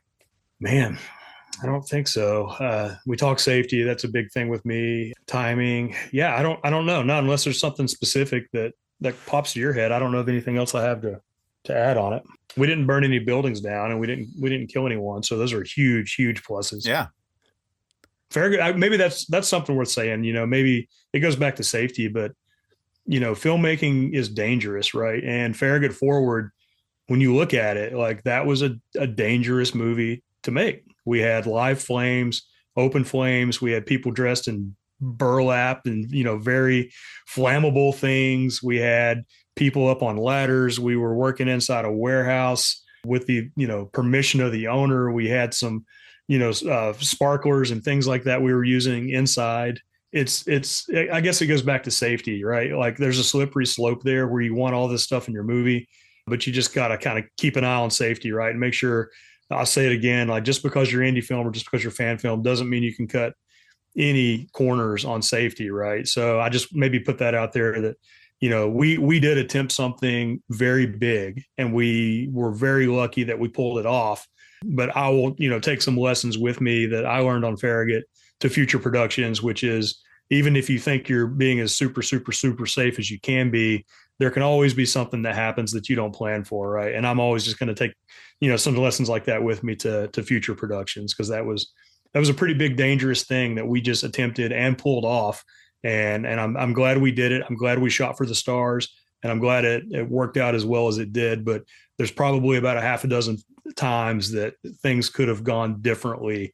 And it helps me plan for the future to make sure I always know that we do have contingency plans in case, something were to go wrong on set. Yeah, I do want to sort of echo this, which is that we were extremely safety conscious on set, but also it was a set where there was multiple instances of open flames. And so there were lots of moments where like no one got hurt, but there were scary moments where like the wind blew the fire in the wrong direction kind of stuff. And you just need to be aware of that. And it is stuff that like, just keep getting better. It's a Sisyphusian task to be as safe as possible on set, but we just need to keep on striving towards it. I don't want anyone to take any sort of comments that we were being unsafe on this production. Like, right. Absolutely not. But that you can always learn to be better. And there's always circumstances that can allow for a greater measure of safety. And we are constantly moving forward. And, safety is a theme that we've talked a lot about on the show, on these fifth episodes, where safety was kind of overlooked on certain productions, like say Wizard of Oz or The Crow. There's still a strong production that comes out of it, but you have to hold filmmakers accountable for not being as safe as they should have been. Really want to emphasize that we were doing the best job that we could, not only because I was one of the guys in the safety vest trying to make sure the fire was put out on time. I was very much admiring the dedication you had to safety on set. So I don't want anyone to like take your concerns as any sort of like comment against it. Like, yeah, you have always shown like a huge commitment to safety in any of the shoots that I've been involved in. Well, you have to, right? I mean, we made the decision not to shoot green screen. And when you don't shoot green, there wasn't a single frame of green screen in Farragut Forward. And I'm proud of that. I'm really proud of that. But when you don't shoot green screen, that means you have real life risks. You have real life, people on ladders and slippery surfaces and all the things that come with not shooting in front of a green screen. You said it best. Yeah, we were super safe. We had designated safety officers throughout the whole production. With great aspirations come great risks, right? So that's just more advice for indie filmmakers out there. Just always make sure you're keeping, people's safety is far, far more important than your movie. I promise. Yeah. That way you get to keep on doing these things, and that's a great part of it. So on that note, Johnny, thank you again for coming on. It's great having you on again. I realize it's like kind of self-indulgent to be like, hey, here's the movies that I've worked on, and I know the people who worked on them. Let's like come on my show about movies to talk about them. But at the same time, like Farragut Forward is a true achievement. There's so much effort and so much blood, sweat, and tears on screen that you can't help but just like look at that with awe. And you were the directive force on that one. Like you made it happen. Thanks, man. No, team effort. I'm just thankful to John Broughton. He let me hold his baby, and I didn't drop it in the parking lot, I don't think. But yeah, Farragut was always going to be Farragut Forward was a partnership between our two companies. He's got Farragut Films, I've got Chaotica Studios, and we knew we could probably achieve something really, really special if we, put our brains together and came up with something. It took about 3 years, but I couldn't be happier with where we ended up with it. Super proud of it. Yeah. For anyone who wants to find you, so you mentioned Chaotica Studios, but where can people find you, follow you? What are all the socials that people should be looking for? Yeah, you can get me personally at That Johnny K Guy on Instagram and X. And then, Chaotica Studios, KAOTICA. We're all over YouTube, Instagram, Facebook, X, and other places. Like and subscribe. It helps out little indie film studios. The more you like and subscribe and comment, everybody says that, but it really is important. So appreciate it. Awesome. Well, again, thank you for coming on. Everyone should be on the lookout for whatever comes next for Chaotica Studios. Go watch Farragut Forward again. We'll go watch The Oath again. Like, go do all that. Check out The Killer Grassy Ridge. Support Johnny K. And back to you, me. And we're back. Yeah, Johnny, just super charming guy. And always, such a great guest. Such a creative person. Yeah. Always have fun with him on. So next up, this is where it gets a little confusing on this production, because the two top tier people on the production were both named John. When we were doing the pre-production calls, it was me as production manager running the calls, and then it was Johnny and John. It was the calls. It was just I would have to be like John B, John Johnny, like, just to keep it clear. It was so difficult sometimes. I'd have to be like just Broughton. But so next up we have John Broughton, who is the executive producer for Farragut Forward. He was also the costumer for Farragut Forward. He was not the sole person working on costumes, but he was the lead person working on costumes. It took a lot, because those monster maroons are very difficult to make. That took a village. But John, who taught himself to sew, in part to do Star Trek outfits for Starship Farragut.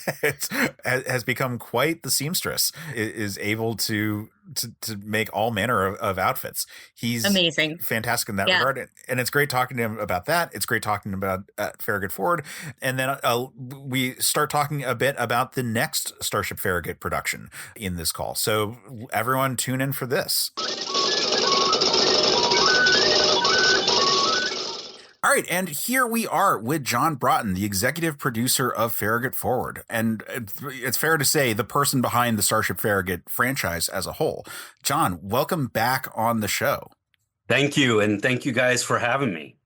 Yeah, so we've talked about a lot of the things that go into fan films, but for everyone we've talked to, we've kind of gotten into the start of their fan film experience. And so for you, a lot of that, I imagine, is the story of Starship Farragut. Why don't we give how you got involved in fan film production and then get into the early challenges before we get into Farragut Forward itself? Sure. So around 2003, 2004, I saw, and this is all pre-YouTube, there's no YouTube in the world, Starship Exeter. And in 2003, then I think about 6 months later, I found Star Trek New Voyages. And I was like, wow, these guys are doing some amazing work themselves. And at the time, I had a lot of props and costumes, and I had where I lived in display cases. And Mike Bednar helped me kind of build a lot of the props. And I was talking with him. I said, I've got all this stuff. Why don't we put it to use and make our own films? And Mike just kind of looked at me like the Spock eyebrow going up, like, what? And he didn't really see it. But I was stoked, and I started to pen the whole pilot, the whole concept of Starship Farragut. And at the time, it was Starship Excalibur. And there was another guy out there that had something with Excalibur, and he was calling it Star Trek Excalibur. He reached out to me and said, hey, I saw that you were advertising this, you're doing this. I'm wanting to do my fan film project on Excalibur. Would you mind picking one of the other ships in the fleet? And by doing so, I will provide you with all the ship patches you'll ever need. So I looked at on his website, I looked at all his ship patches that he had for the other Constitution class starships, and being a Navy guy, I was drawn to Farragut. But what sold me was the fact that the patch was an oval, and I said, I think that'll be very easy to sew. So it kind of sealed the deal, and that's how we got. And initially, it was going to be, I was trying to rebuild that magic of the Kirk, Spock, and McCoy, that recipe with Kirk being the triad, if you will, being at the center, leveraging Spock for logic and rationale, and then McCoy, the emotionalism part, and then being able to bring the best of both worlds into his decision making and leveraging those two concepts. So I had Mike Bednar. Initially, he was going to be the chief engineer, and Rob Turner, he was going to be the science officer. And we did our little pilot, a little 3-minute video in 2005. After Mike had seen that, so Mike wasn't, he said, you know what, acting isn't my thing. I don't really get it. How about my wife, Holly, who is already working with the Tobacco Players and the Black Box Theater and Indian Head, and so she took on the role. And as a nice nod to Mike, I just, changed the name to Michelle, but we just called her Mike. So that was how Mike and Smithfield came about. Oh, it's very cool. Rob Turner did the little pilot, the series trailer. We were smart enough to know, Case, that we didn't know a whole lot, but we knew if we did a proof of concept, a teaser trailer, then we would learn pretty much everything that we needed to know to do a bigger film. It would just be, grander in scope. This is a thing that's going to echo in the future. Yes, yeah. And painfully so. And so we got Rob Turner. He did the pilot, and after it was done, he said, I had fun and everything, but I can't do this on a regular basis. And it was going to be, a web series with the intent of more and more films. at least in my mind, I was thinking we'd be able to pump out 2 a year.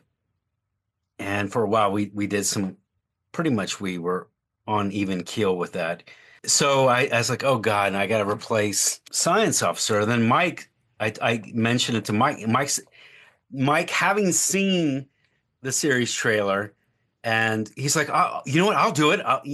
He saw the realization of what I was trying to convey and totally came on board. So he became RT, Robert Turner, RT Tackett. That was the nod to him. Initially, I just wanted to have my two best friends as part of the series. So it worked out well. And then Paul Sieber saw that I posted online. He said, hey, I'm in the DMV. I like to help you. I have a lot of acting experience. I also build sets. And together I think we met in person up at the Shore Leave Convention in 2005. And that essentially that was our like kickoff. So it's our official launch date, if you will. Our birth date for Farragut is the Shore Leave Convention in 2005 when we started officially. Everything was in pre-production before then and everything, but we kind of launched it. And Paul and I met with Dennis Bailey, who had worked with Exeter. He wrote their second film, which was still being made. And that's where I met the Duff brothers in person. And I'd seen them before, but never really talked with them. And we should back up and just mention that all of these are people who are major supporters of the fan film community. Yes, exactly. And Dennis Bailey had written an episode of TNG called Tin Man, which is a good solid episode. Paul said, hey, I'd like to be in it. And he said, I'd like to do this security chief. And I think he called him Prescott. And he said he wanted him to be kind of like Patton. And I said, well, what if, and I knew someone like what the Prescott character became, but I said, I who was very much tightly wound. You thought maybe he might go ballistic in the office. He might go postal. I mean, he was like Tackleberry. And I explained that to Paul. I said, what if he's a little bit tightly wound like Tackleberry from the police academy? And so that was kind of incorporated, that the guy was just always quoting regulations and had less social skills interacting with people. A great guy and everything, but we both kind of collaborated on that character and brought something forward. Paul made it his own, of course. And we made our first episode, The Captaincy, in 2006. And we immediately, after we launched that, we immediately went into the second episode, the For Want of a Nail, which was written by Mark Hildebrand. And that was our time travel episode. And that, our first one. And that essentially, that story was able to segue into many different things. Yeah, we talked with Paul about this and how this sort of becomes the beginning of the through line of the Mirror Universe story, and the fact that we've got Prescott introduced and so forth. And it's sort of like the background of getting that ultimately to The Crossing, and then that leading into the stuff with Farragut Forward. Exactly. Yes, it all comes full circle. Well, okay, so I guess we should get into the nitty gritty, the deep down dirty of fan films. So what are some of those challenges? Like, what are some of those lessons you learned in filming that first trailer all those years ago? Star Trek fans are a devilish bunch. So we have those types of fans that are very much into Star Trek, and then we have those that are much more easygoing with it. They understand canon, but they don't get bent out of shape. But it's like the type that they make fun of on SNL versus like the more accurate sort of representation of it. But like there are those like those extreme like examples of Star Trek nerds. Yes, and I think all Star Trek fans, they respect the fact if you're doing a Star Trek fan film. And I always felt that the costumes needed to be like Bill Tice had them. They looked like they were painted on. They were tailored uniforms of a space navy. We tried to do that as much as we can. I got some good tips from James Colley on getting that signature V-neck. Yeah, so this is a thing I wanted to bring up because what is not necessarily as well known is that you are not just the man behind Starship Farragut as a whole. You are quite literally the person behind the wardrobe of Starship Farragut. And I wanted to get into that a little bit. Sure. So that was not something, Case, I wanted to do. I went back to the tailor I'd been seeing many, many years, even when I was back in the Navy, and I brought a Star Trek Moss Maroon uniform pattern. I had the fabric, and I was like, hey, take my measurements and make this. My tailor looked at me and like, no, I do alterations. I don't make garments from scratch, and no, I'm not going to do this. So I had to learn how to sew myself. I took classes, I read books, self-taught, and I was determined to make those uniforms exacting as they were on the show and form-fitted. And luckily, I was able to get some tutelage from James Cawley on that signature neck. And it was I'm glad it was a simple costume. It's basically a raglan sleeve. And you can use those sleeves to take it inside out. And something I figured out on my own very early on was that you could put the shirt on backwards and just follow those seams and bring it in. And that was kind of like how I got all the uniforms to fit. And I invested in high-end equipment. I learned early on that a lot of the machines being made were just plastic and they were garbage. And I invested in the higher end machines and higher end sewing machines, right? Yes. Yeah. And bought other equipment to do the blind stitch. So those hems would look just like they did on the show. And so that's how everything started. Yeah. With the costumes. Yeah. No. So, and we were moving on to props. So props, Mike Bednar, he and I have been for many years we would get together over the weekend and we would do props or models.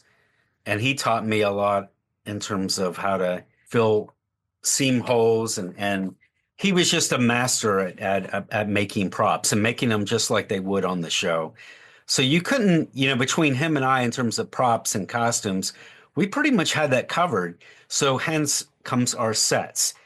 And this is something I pulled my dad in to help build some of the sets. And if you remember when we did the captaincy, which you were in some of the, I think, the corridor scenes, we built a simple corridor, captain's quarters, to be able to tell the story, because I knew that the intent was that we would build sets progressively with each film effort.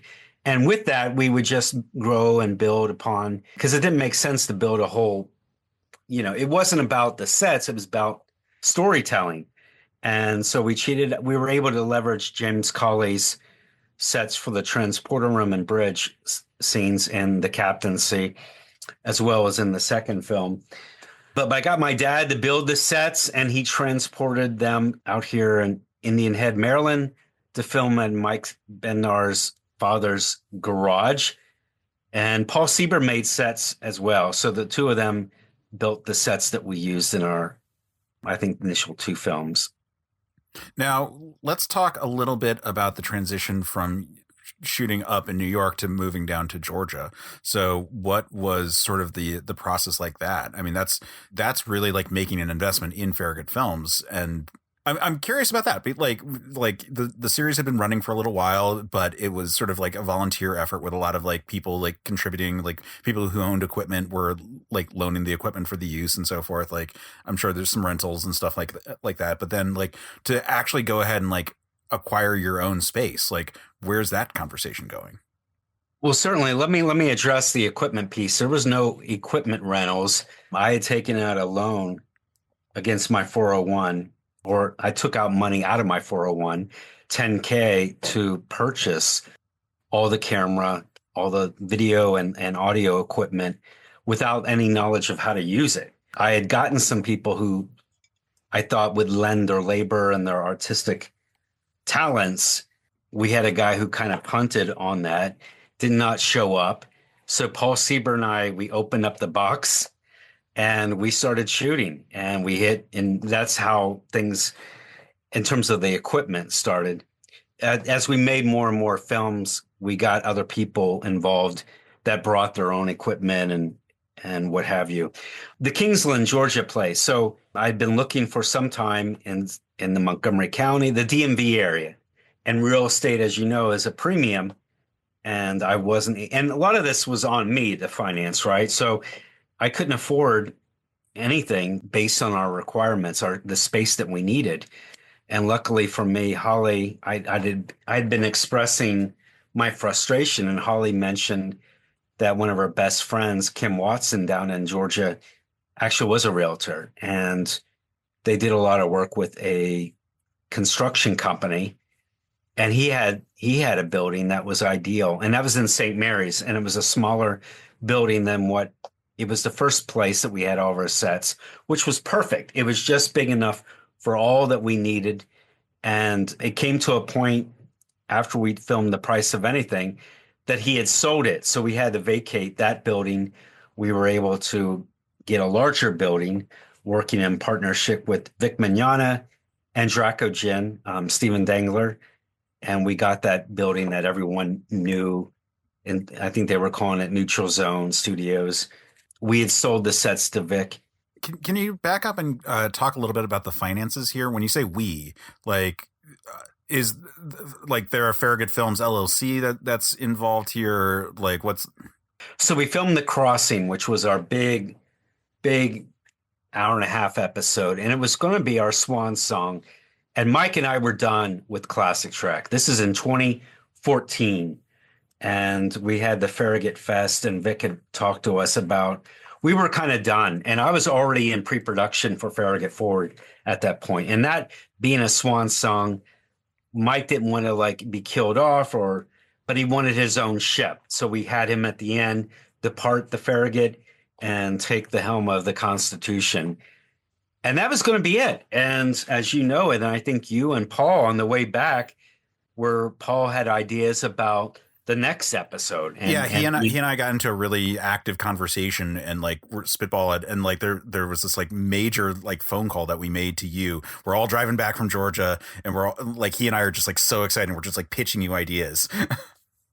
Yes, when we sold the sets in 2015, I think it was in February, I had it in the contract that we would after one point, a year from the point of sale, we would be able to leverage the studio one time for a week gratis and be able to film. What I wanted to do was a documentary on Farragut Films. There was a lot of great things that came about over the years.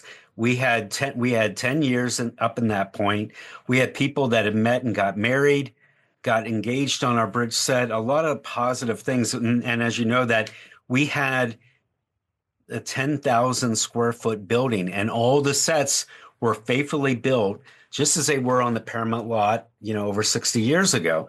And it was quite an achievement, I thought. Yeah, it was incredible. Like the first time I came down to the Georgia sets, I was just floored. Like for one thing, you could actually get lost in those sets. Like, yes, like there was that many like corridors and pathways and so forth. But for another, there were multiple times where I had to like get up in the scaffolding to like adjust lights and so forth. And you just see this huge vista where you can see the whole ship, and it's just amazing. It was a phenomenal experience working on those sets. So you and Paul were talking to me about Homecoming, and then I started to think, well, maybe this could be the bridge between between Starship Farragut and Farragut Forward. 60s TV Trek to 80s movie era Trek. So that was kind of the gist. We were able to get Stan Lee to do a cameo. We filmed that, and then while we were in post-production, the fan film guidelines dropped. And thankfully that everything worked out the way it did. I think God was kind of looking over us because we were protected. We had already filmed everything. So and the sets wouldn't have been, when Vic acquired the sets, the intent was to be Captain Kirk indefinitely and make as many episodes as he could.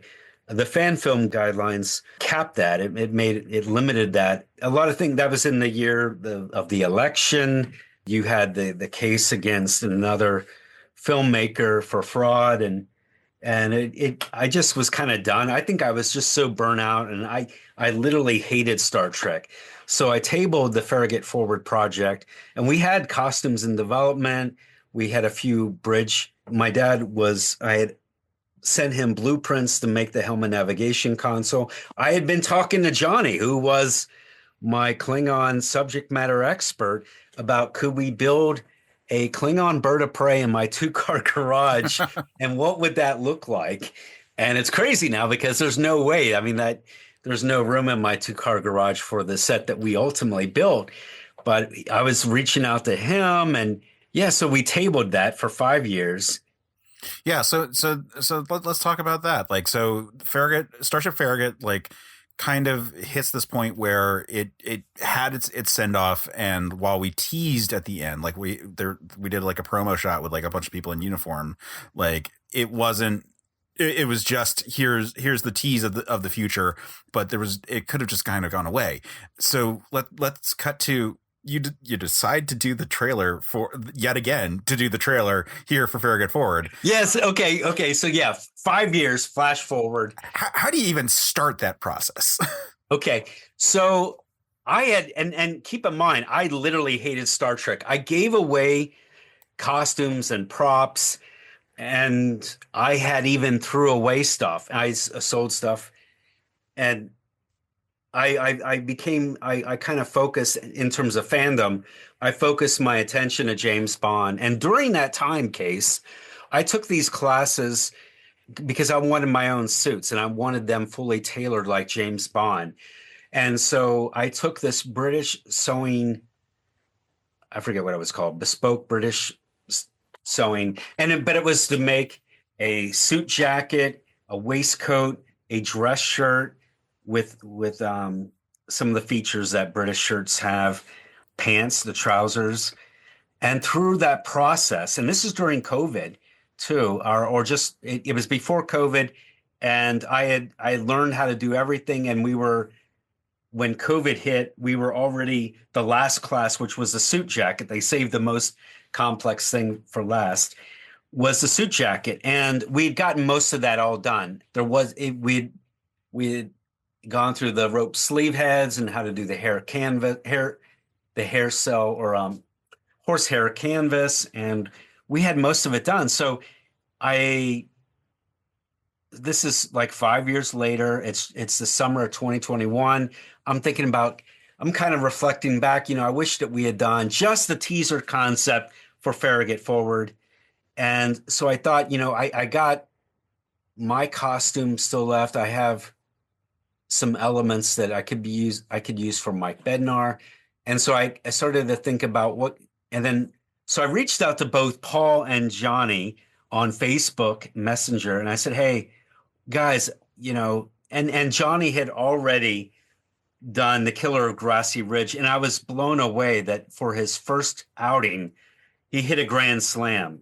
I mean, I was most impressed and how novel and how smart he was about going out and making his first film. He only had like 2 or 3 actors, and then it was a good premise. And the story itself, it's, to me, again, I can't emphasize this enough. It's got to be a good story. And I feel like that is a fail point with many of the Star Trek filmmakers, is that they may have all this great CGI and special effects, but it comes down to the story. And let me circle back on story, Case. Yeah. So I reached out to Johnny and Paul, and we wrote, the 3 of us, or I think I shared a draft of the teaser, which became prologue. Essentially financed. I provided all the sets. Johnny got the Henry brothers together for the Klingon, and of course William J. as Koroth. And we did I think it probably cost less than $600 to produce for the sets. And I got my dad to help, Doug Capret to help, and Ramel to help kind of detail the sets that we used. Before we even launched Prologue, Johnny did some test footage of me in the Mons Maroon uniforms. And when he put out that picture, it broke the internet. I mean, people were like, and I knew that based on that reaction, I knew, okay, something's here, because I had always wanted to do movie era. No one had been in that pond doing the movie era. And for a good reason. It is the most complicated of all the franchises. Those uniforms are just, it is creating suits. You're creating garments, not costumes. These items, the jackets are fully lined.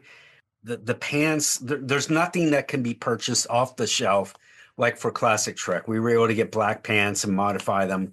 No, everything with the movie era Trek is all from scratch. And so I knew that Prologue would be well received. It was. We launched after we launched it, I think it was in January of 2022. February 1st, I think we had our crowdfunder.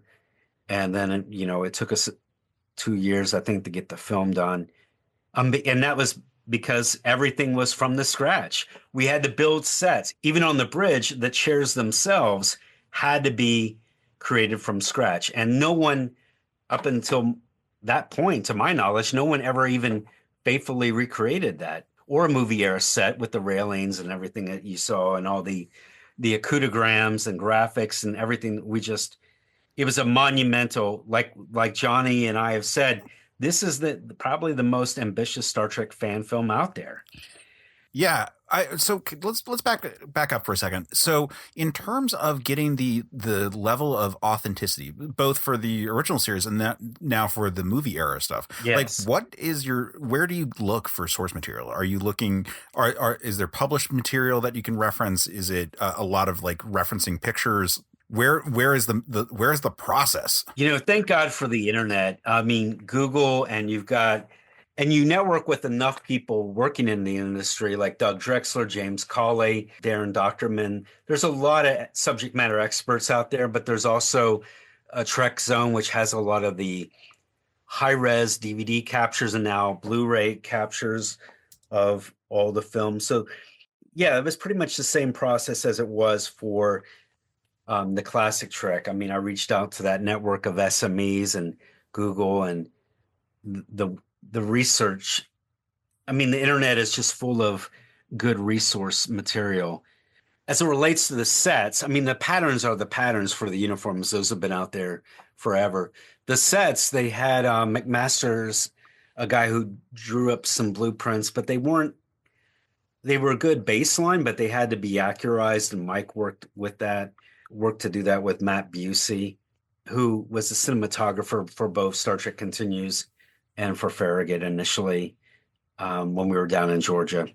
So then let's talk about like the logistics of this all in terms of figuring out. So you shoot the Prologue.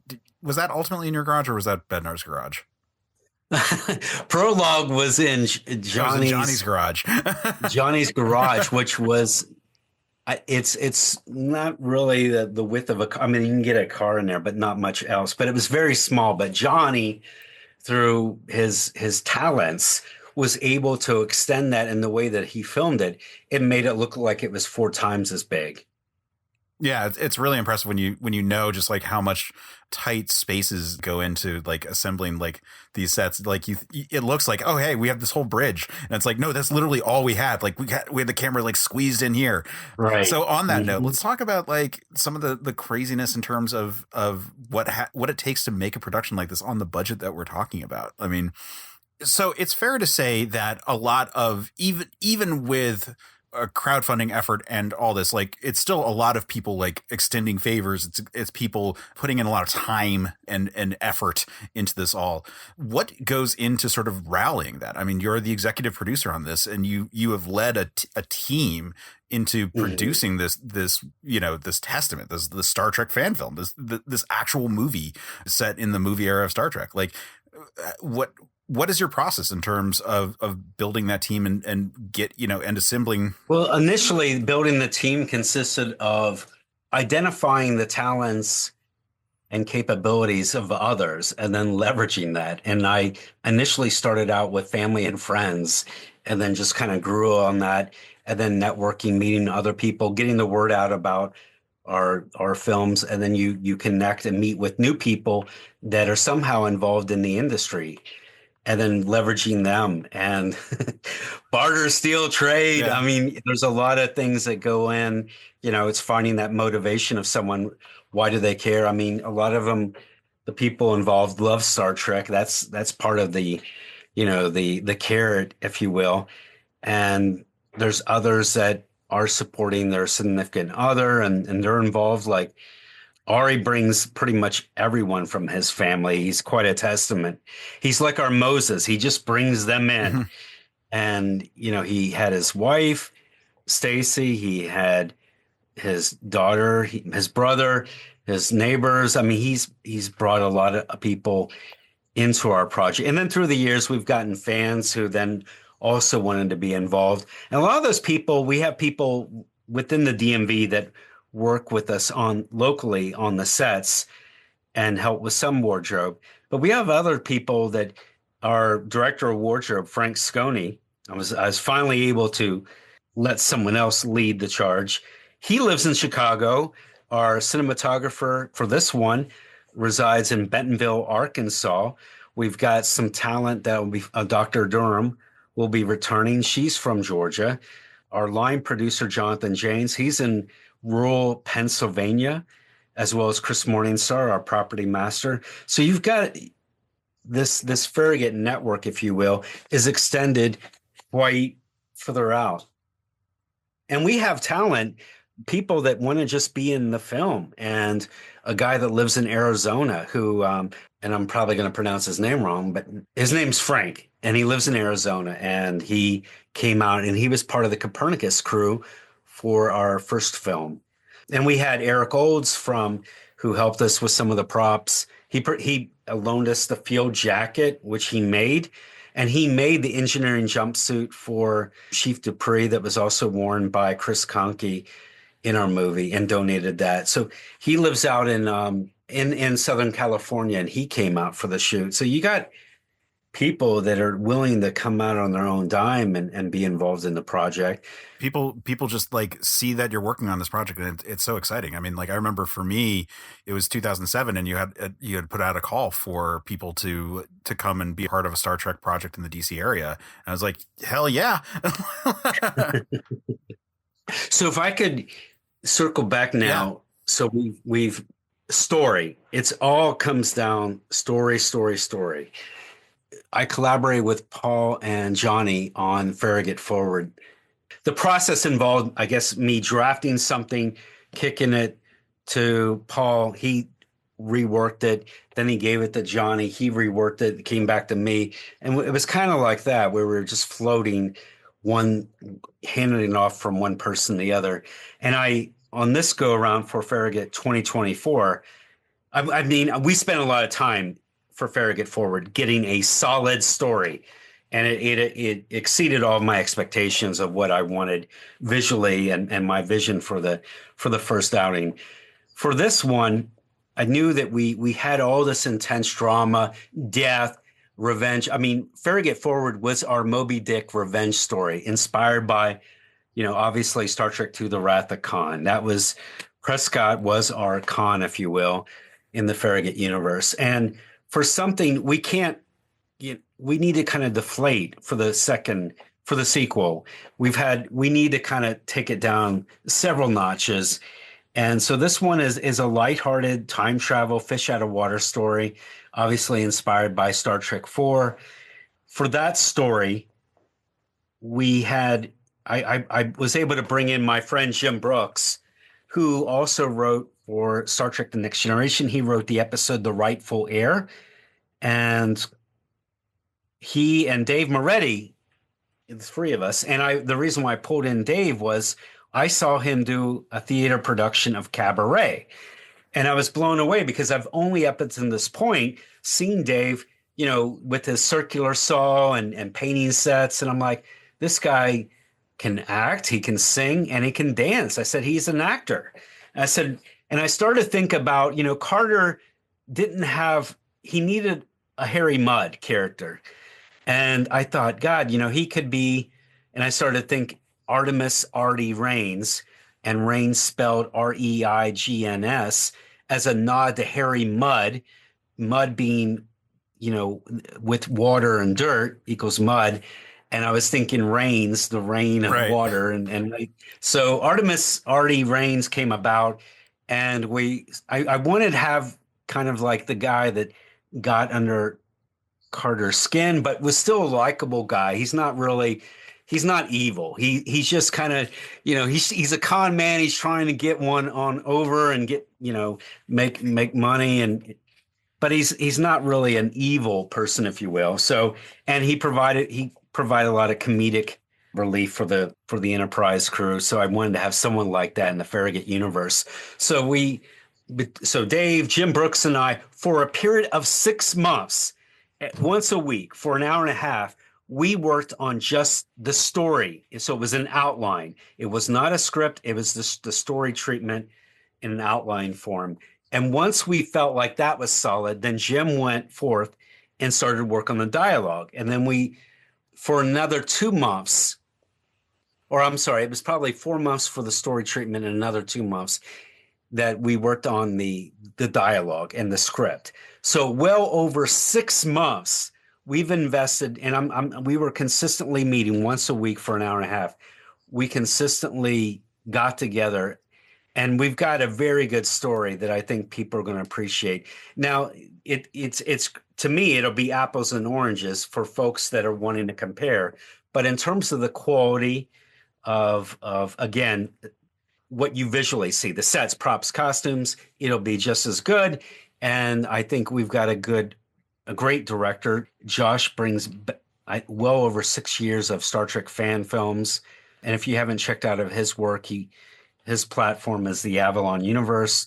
Very talented guy. But I think when you see this episode, hopefully it'll make you laugh. It'll be a lighthearted adventure that you'll be able to just go with the ride. But again, the story is just, I think a lot of the Star Trek filmmakers, they just can't connect that. And I think that, I didn't know a lot about filmmaking, but I knew that story was paramount, because I don't like watching something and then at the end of the film feeling like I just wasted an hour and a half or 2 hours of my life investing in someone's story and then just being disappointed. So I think that that's another thing for Farragut. We've set the bar up pretty hard from day one. If you look at the captaincy, For Want of a Nail, The Crossing, Conspiracy of Innocence, The Price of Anything, I think that they're all great stories. Yeah. Last thing before we wrap up, what is the hardest lesson you learned working on Farragut Forward? Oh God. For me personally? Yeah. Probably to calm having knee-jerk reactions to things. I put so much time, effort, money. There's time away from family. You just invest so much. I mean, it becomes your life, and you can have a love-hate relationship because at times you feel you put so much of it in there.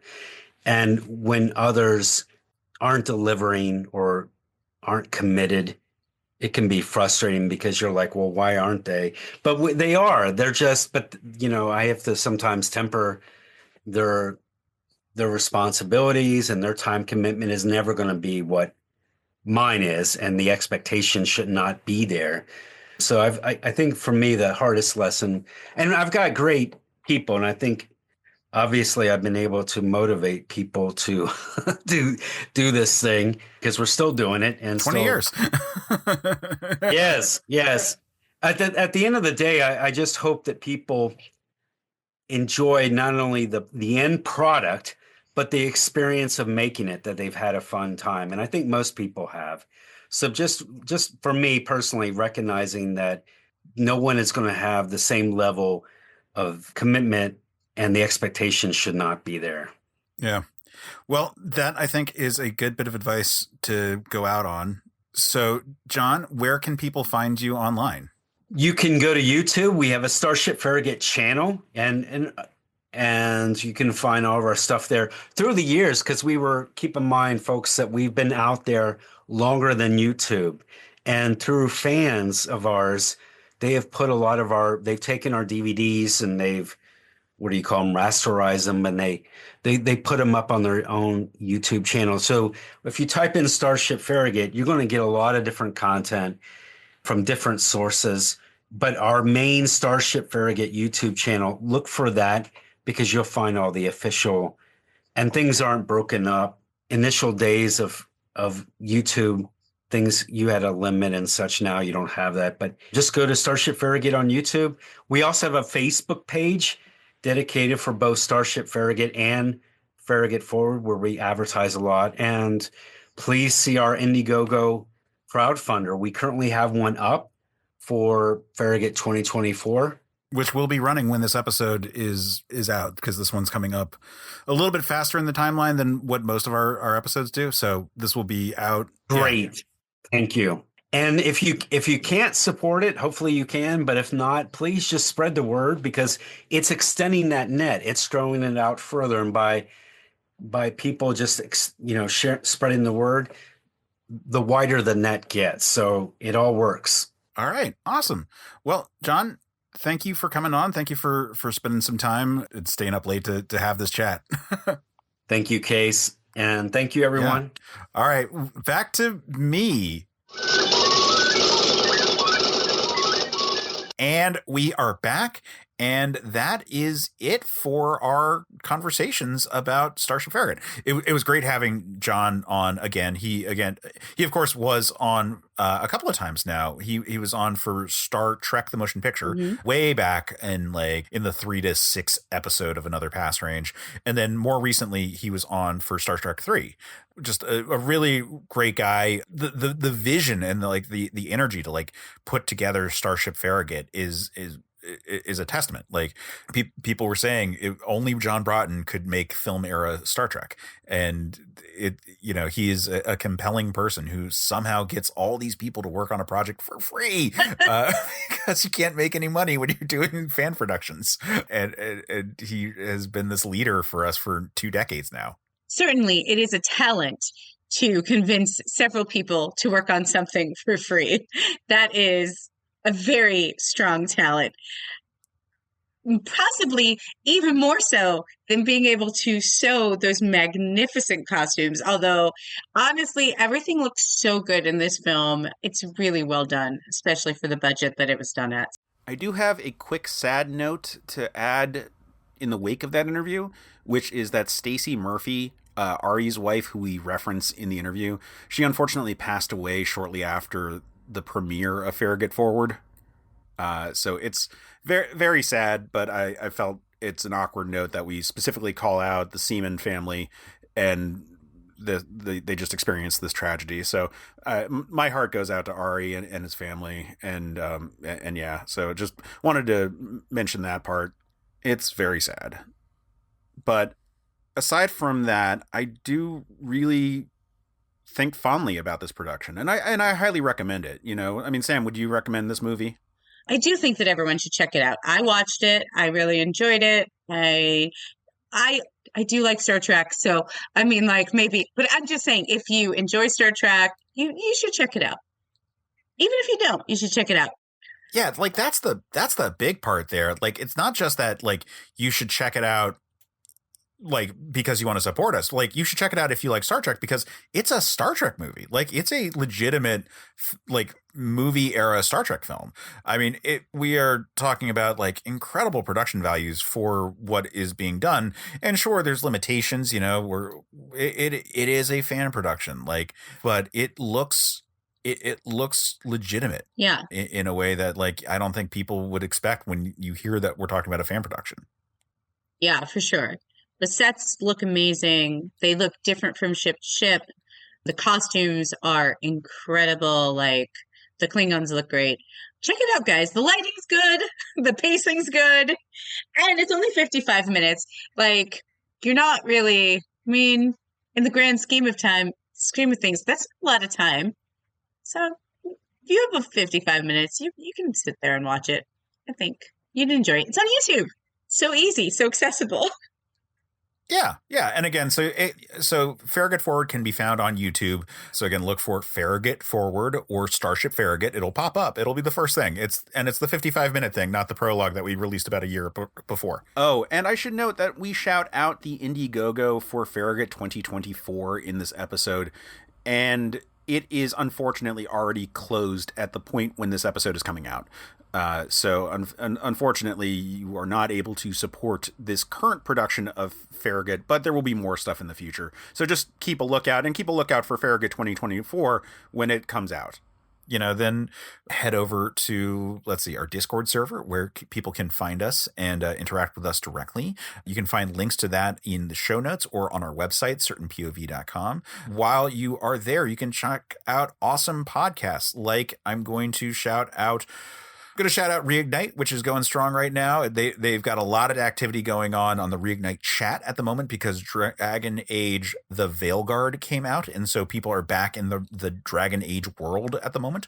So that's a really fun show to check out. It's currently they are playing Dragon Age 2 in that one, but they are doing a playthrough of major BioWare games. So they started with Mass Effect, and now they are in the Dragon Age series, and they are eventually going to be on the current game. But at the moment, they are on Dragon Age 2, which is an interesting ride considering that I have not played that series and I do the show art. So I have to get them to explain to me what they are talking about. And then I have to figure out how to make artwork for them. So it's a fun show. Check it out. I enjoy it, even though I am not playing the game. So if you have played the game, you can definitely enjoy it. Go there. In the meantime, people can find us on the interwebs. Sam, where can they find you?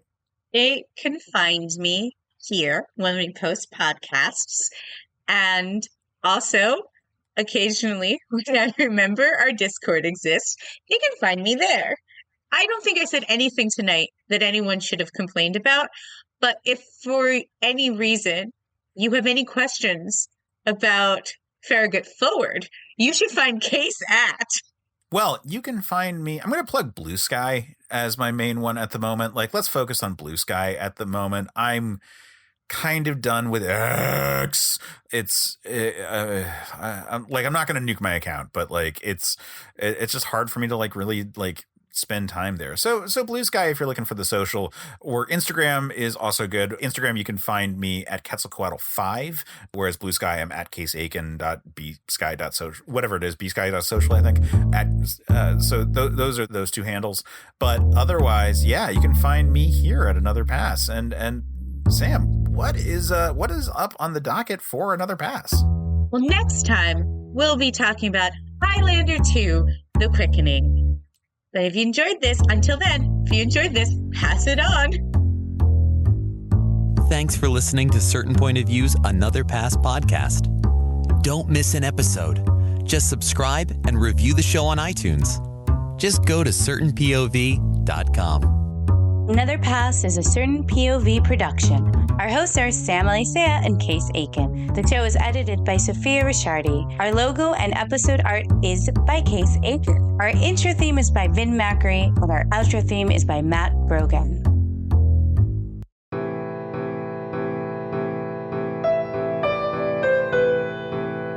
Are you tired of watching your beloved characters being tortured by careless authors?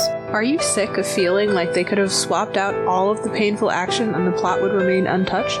Subscribe to Books That Burn, the fortnightly book review podcast focusing on fictional depictions of trauma. We assume that the characters' reactions are reasonable and focus on how badly or well they were served by their authors. Join us for our minor character spotlights, main character discussions, and favorite non-traumatic things in the dark books we love. Find us on Spotify, iTunes, Google Play, or wherever you get your podcasts. CPOV. CertainPOV.com.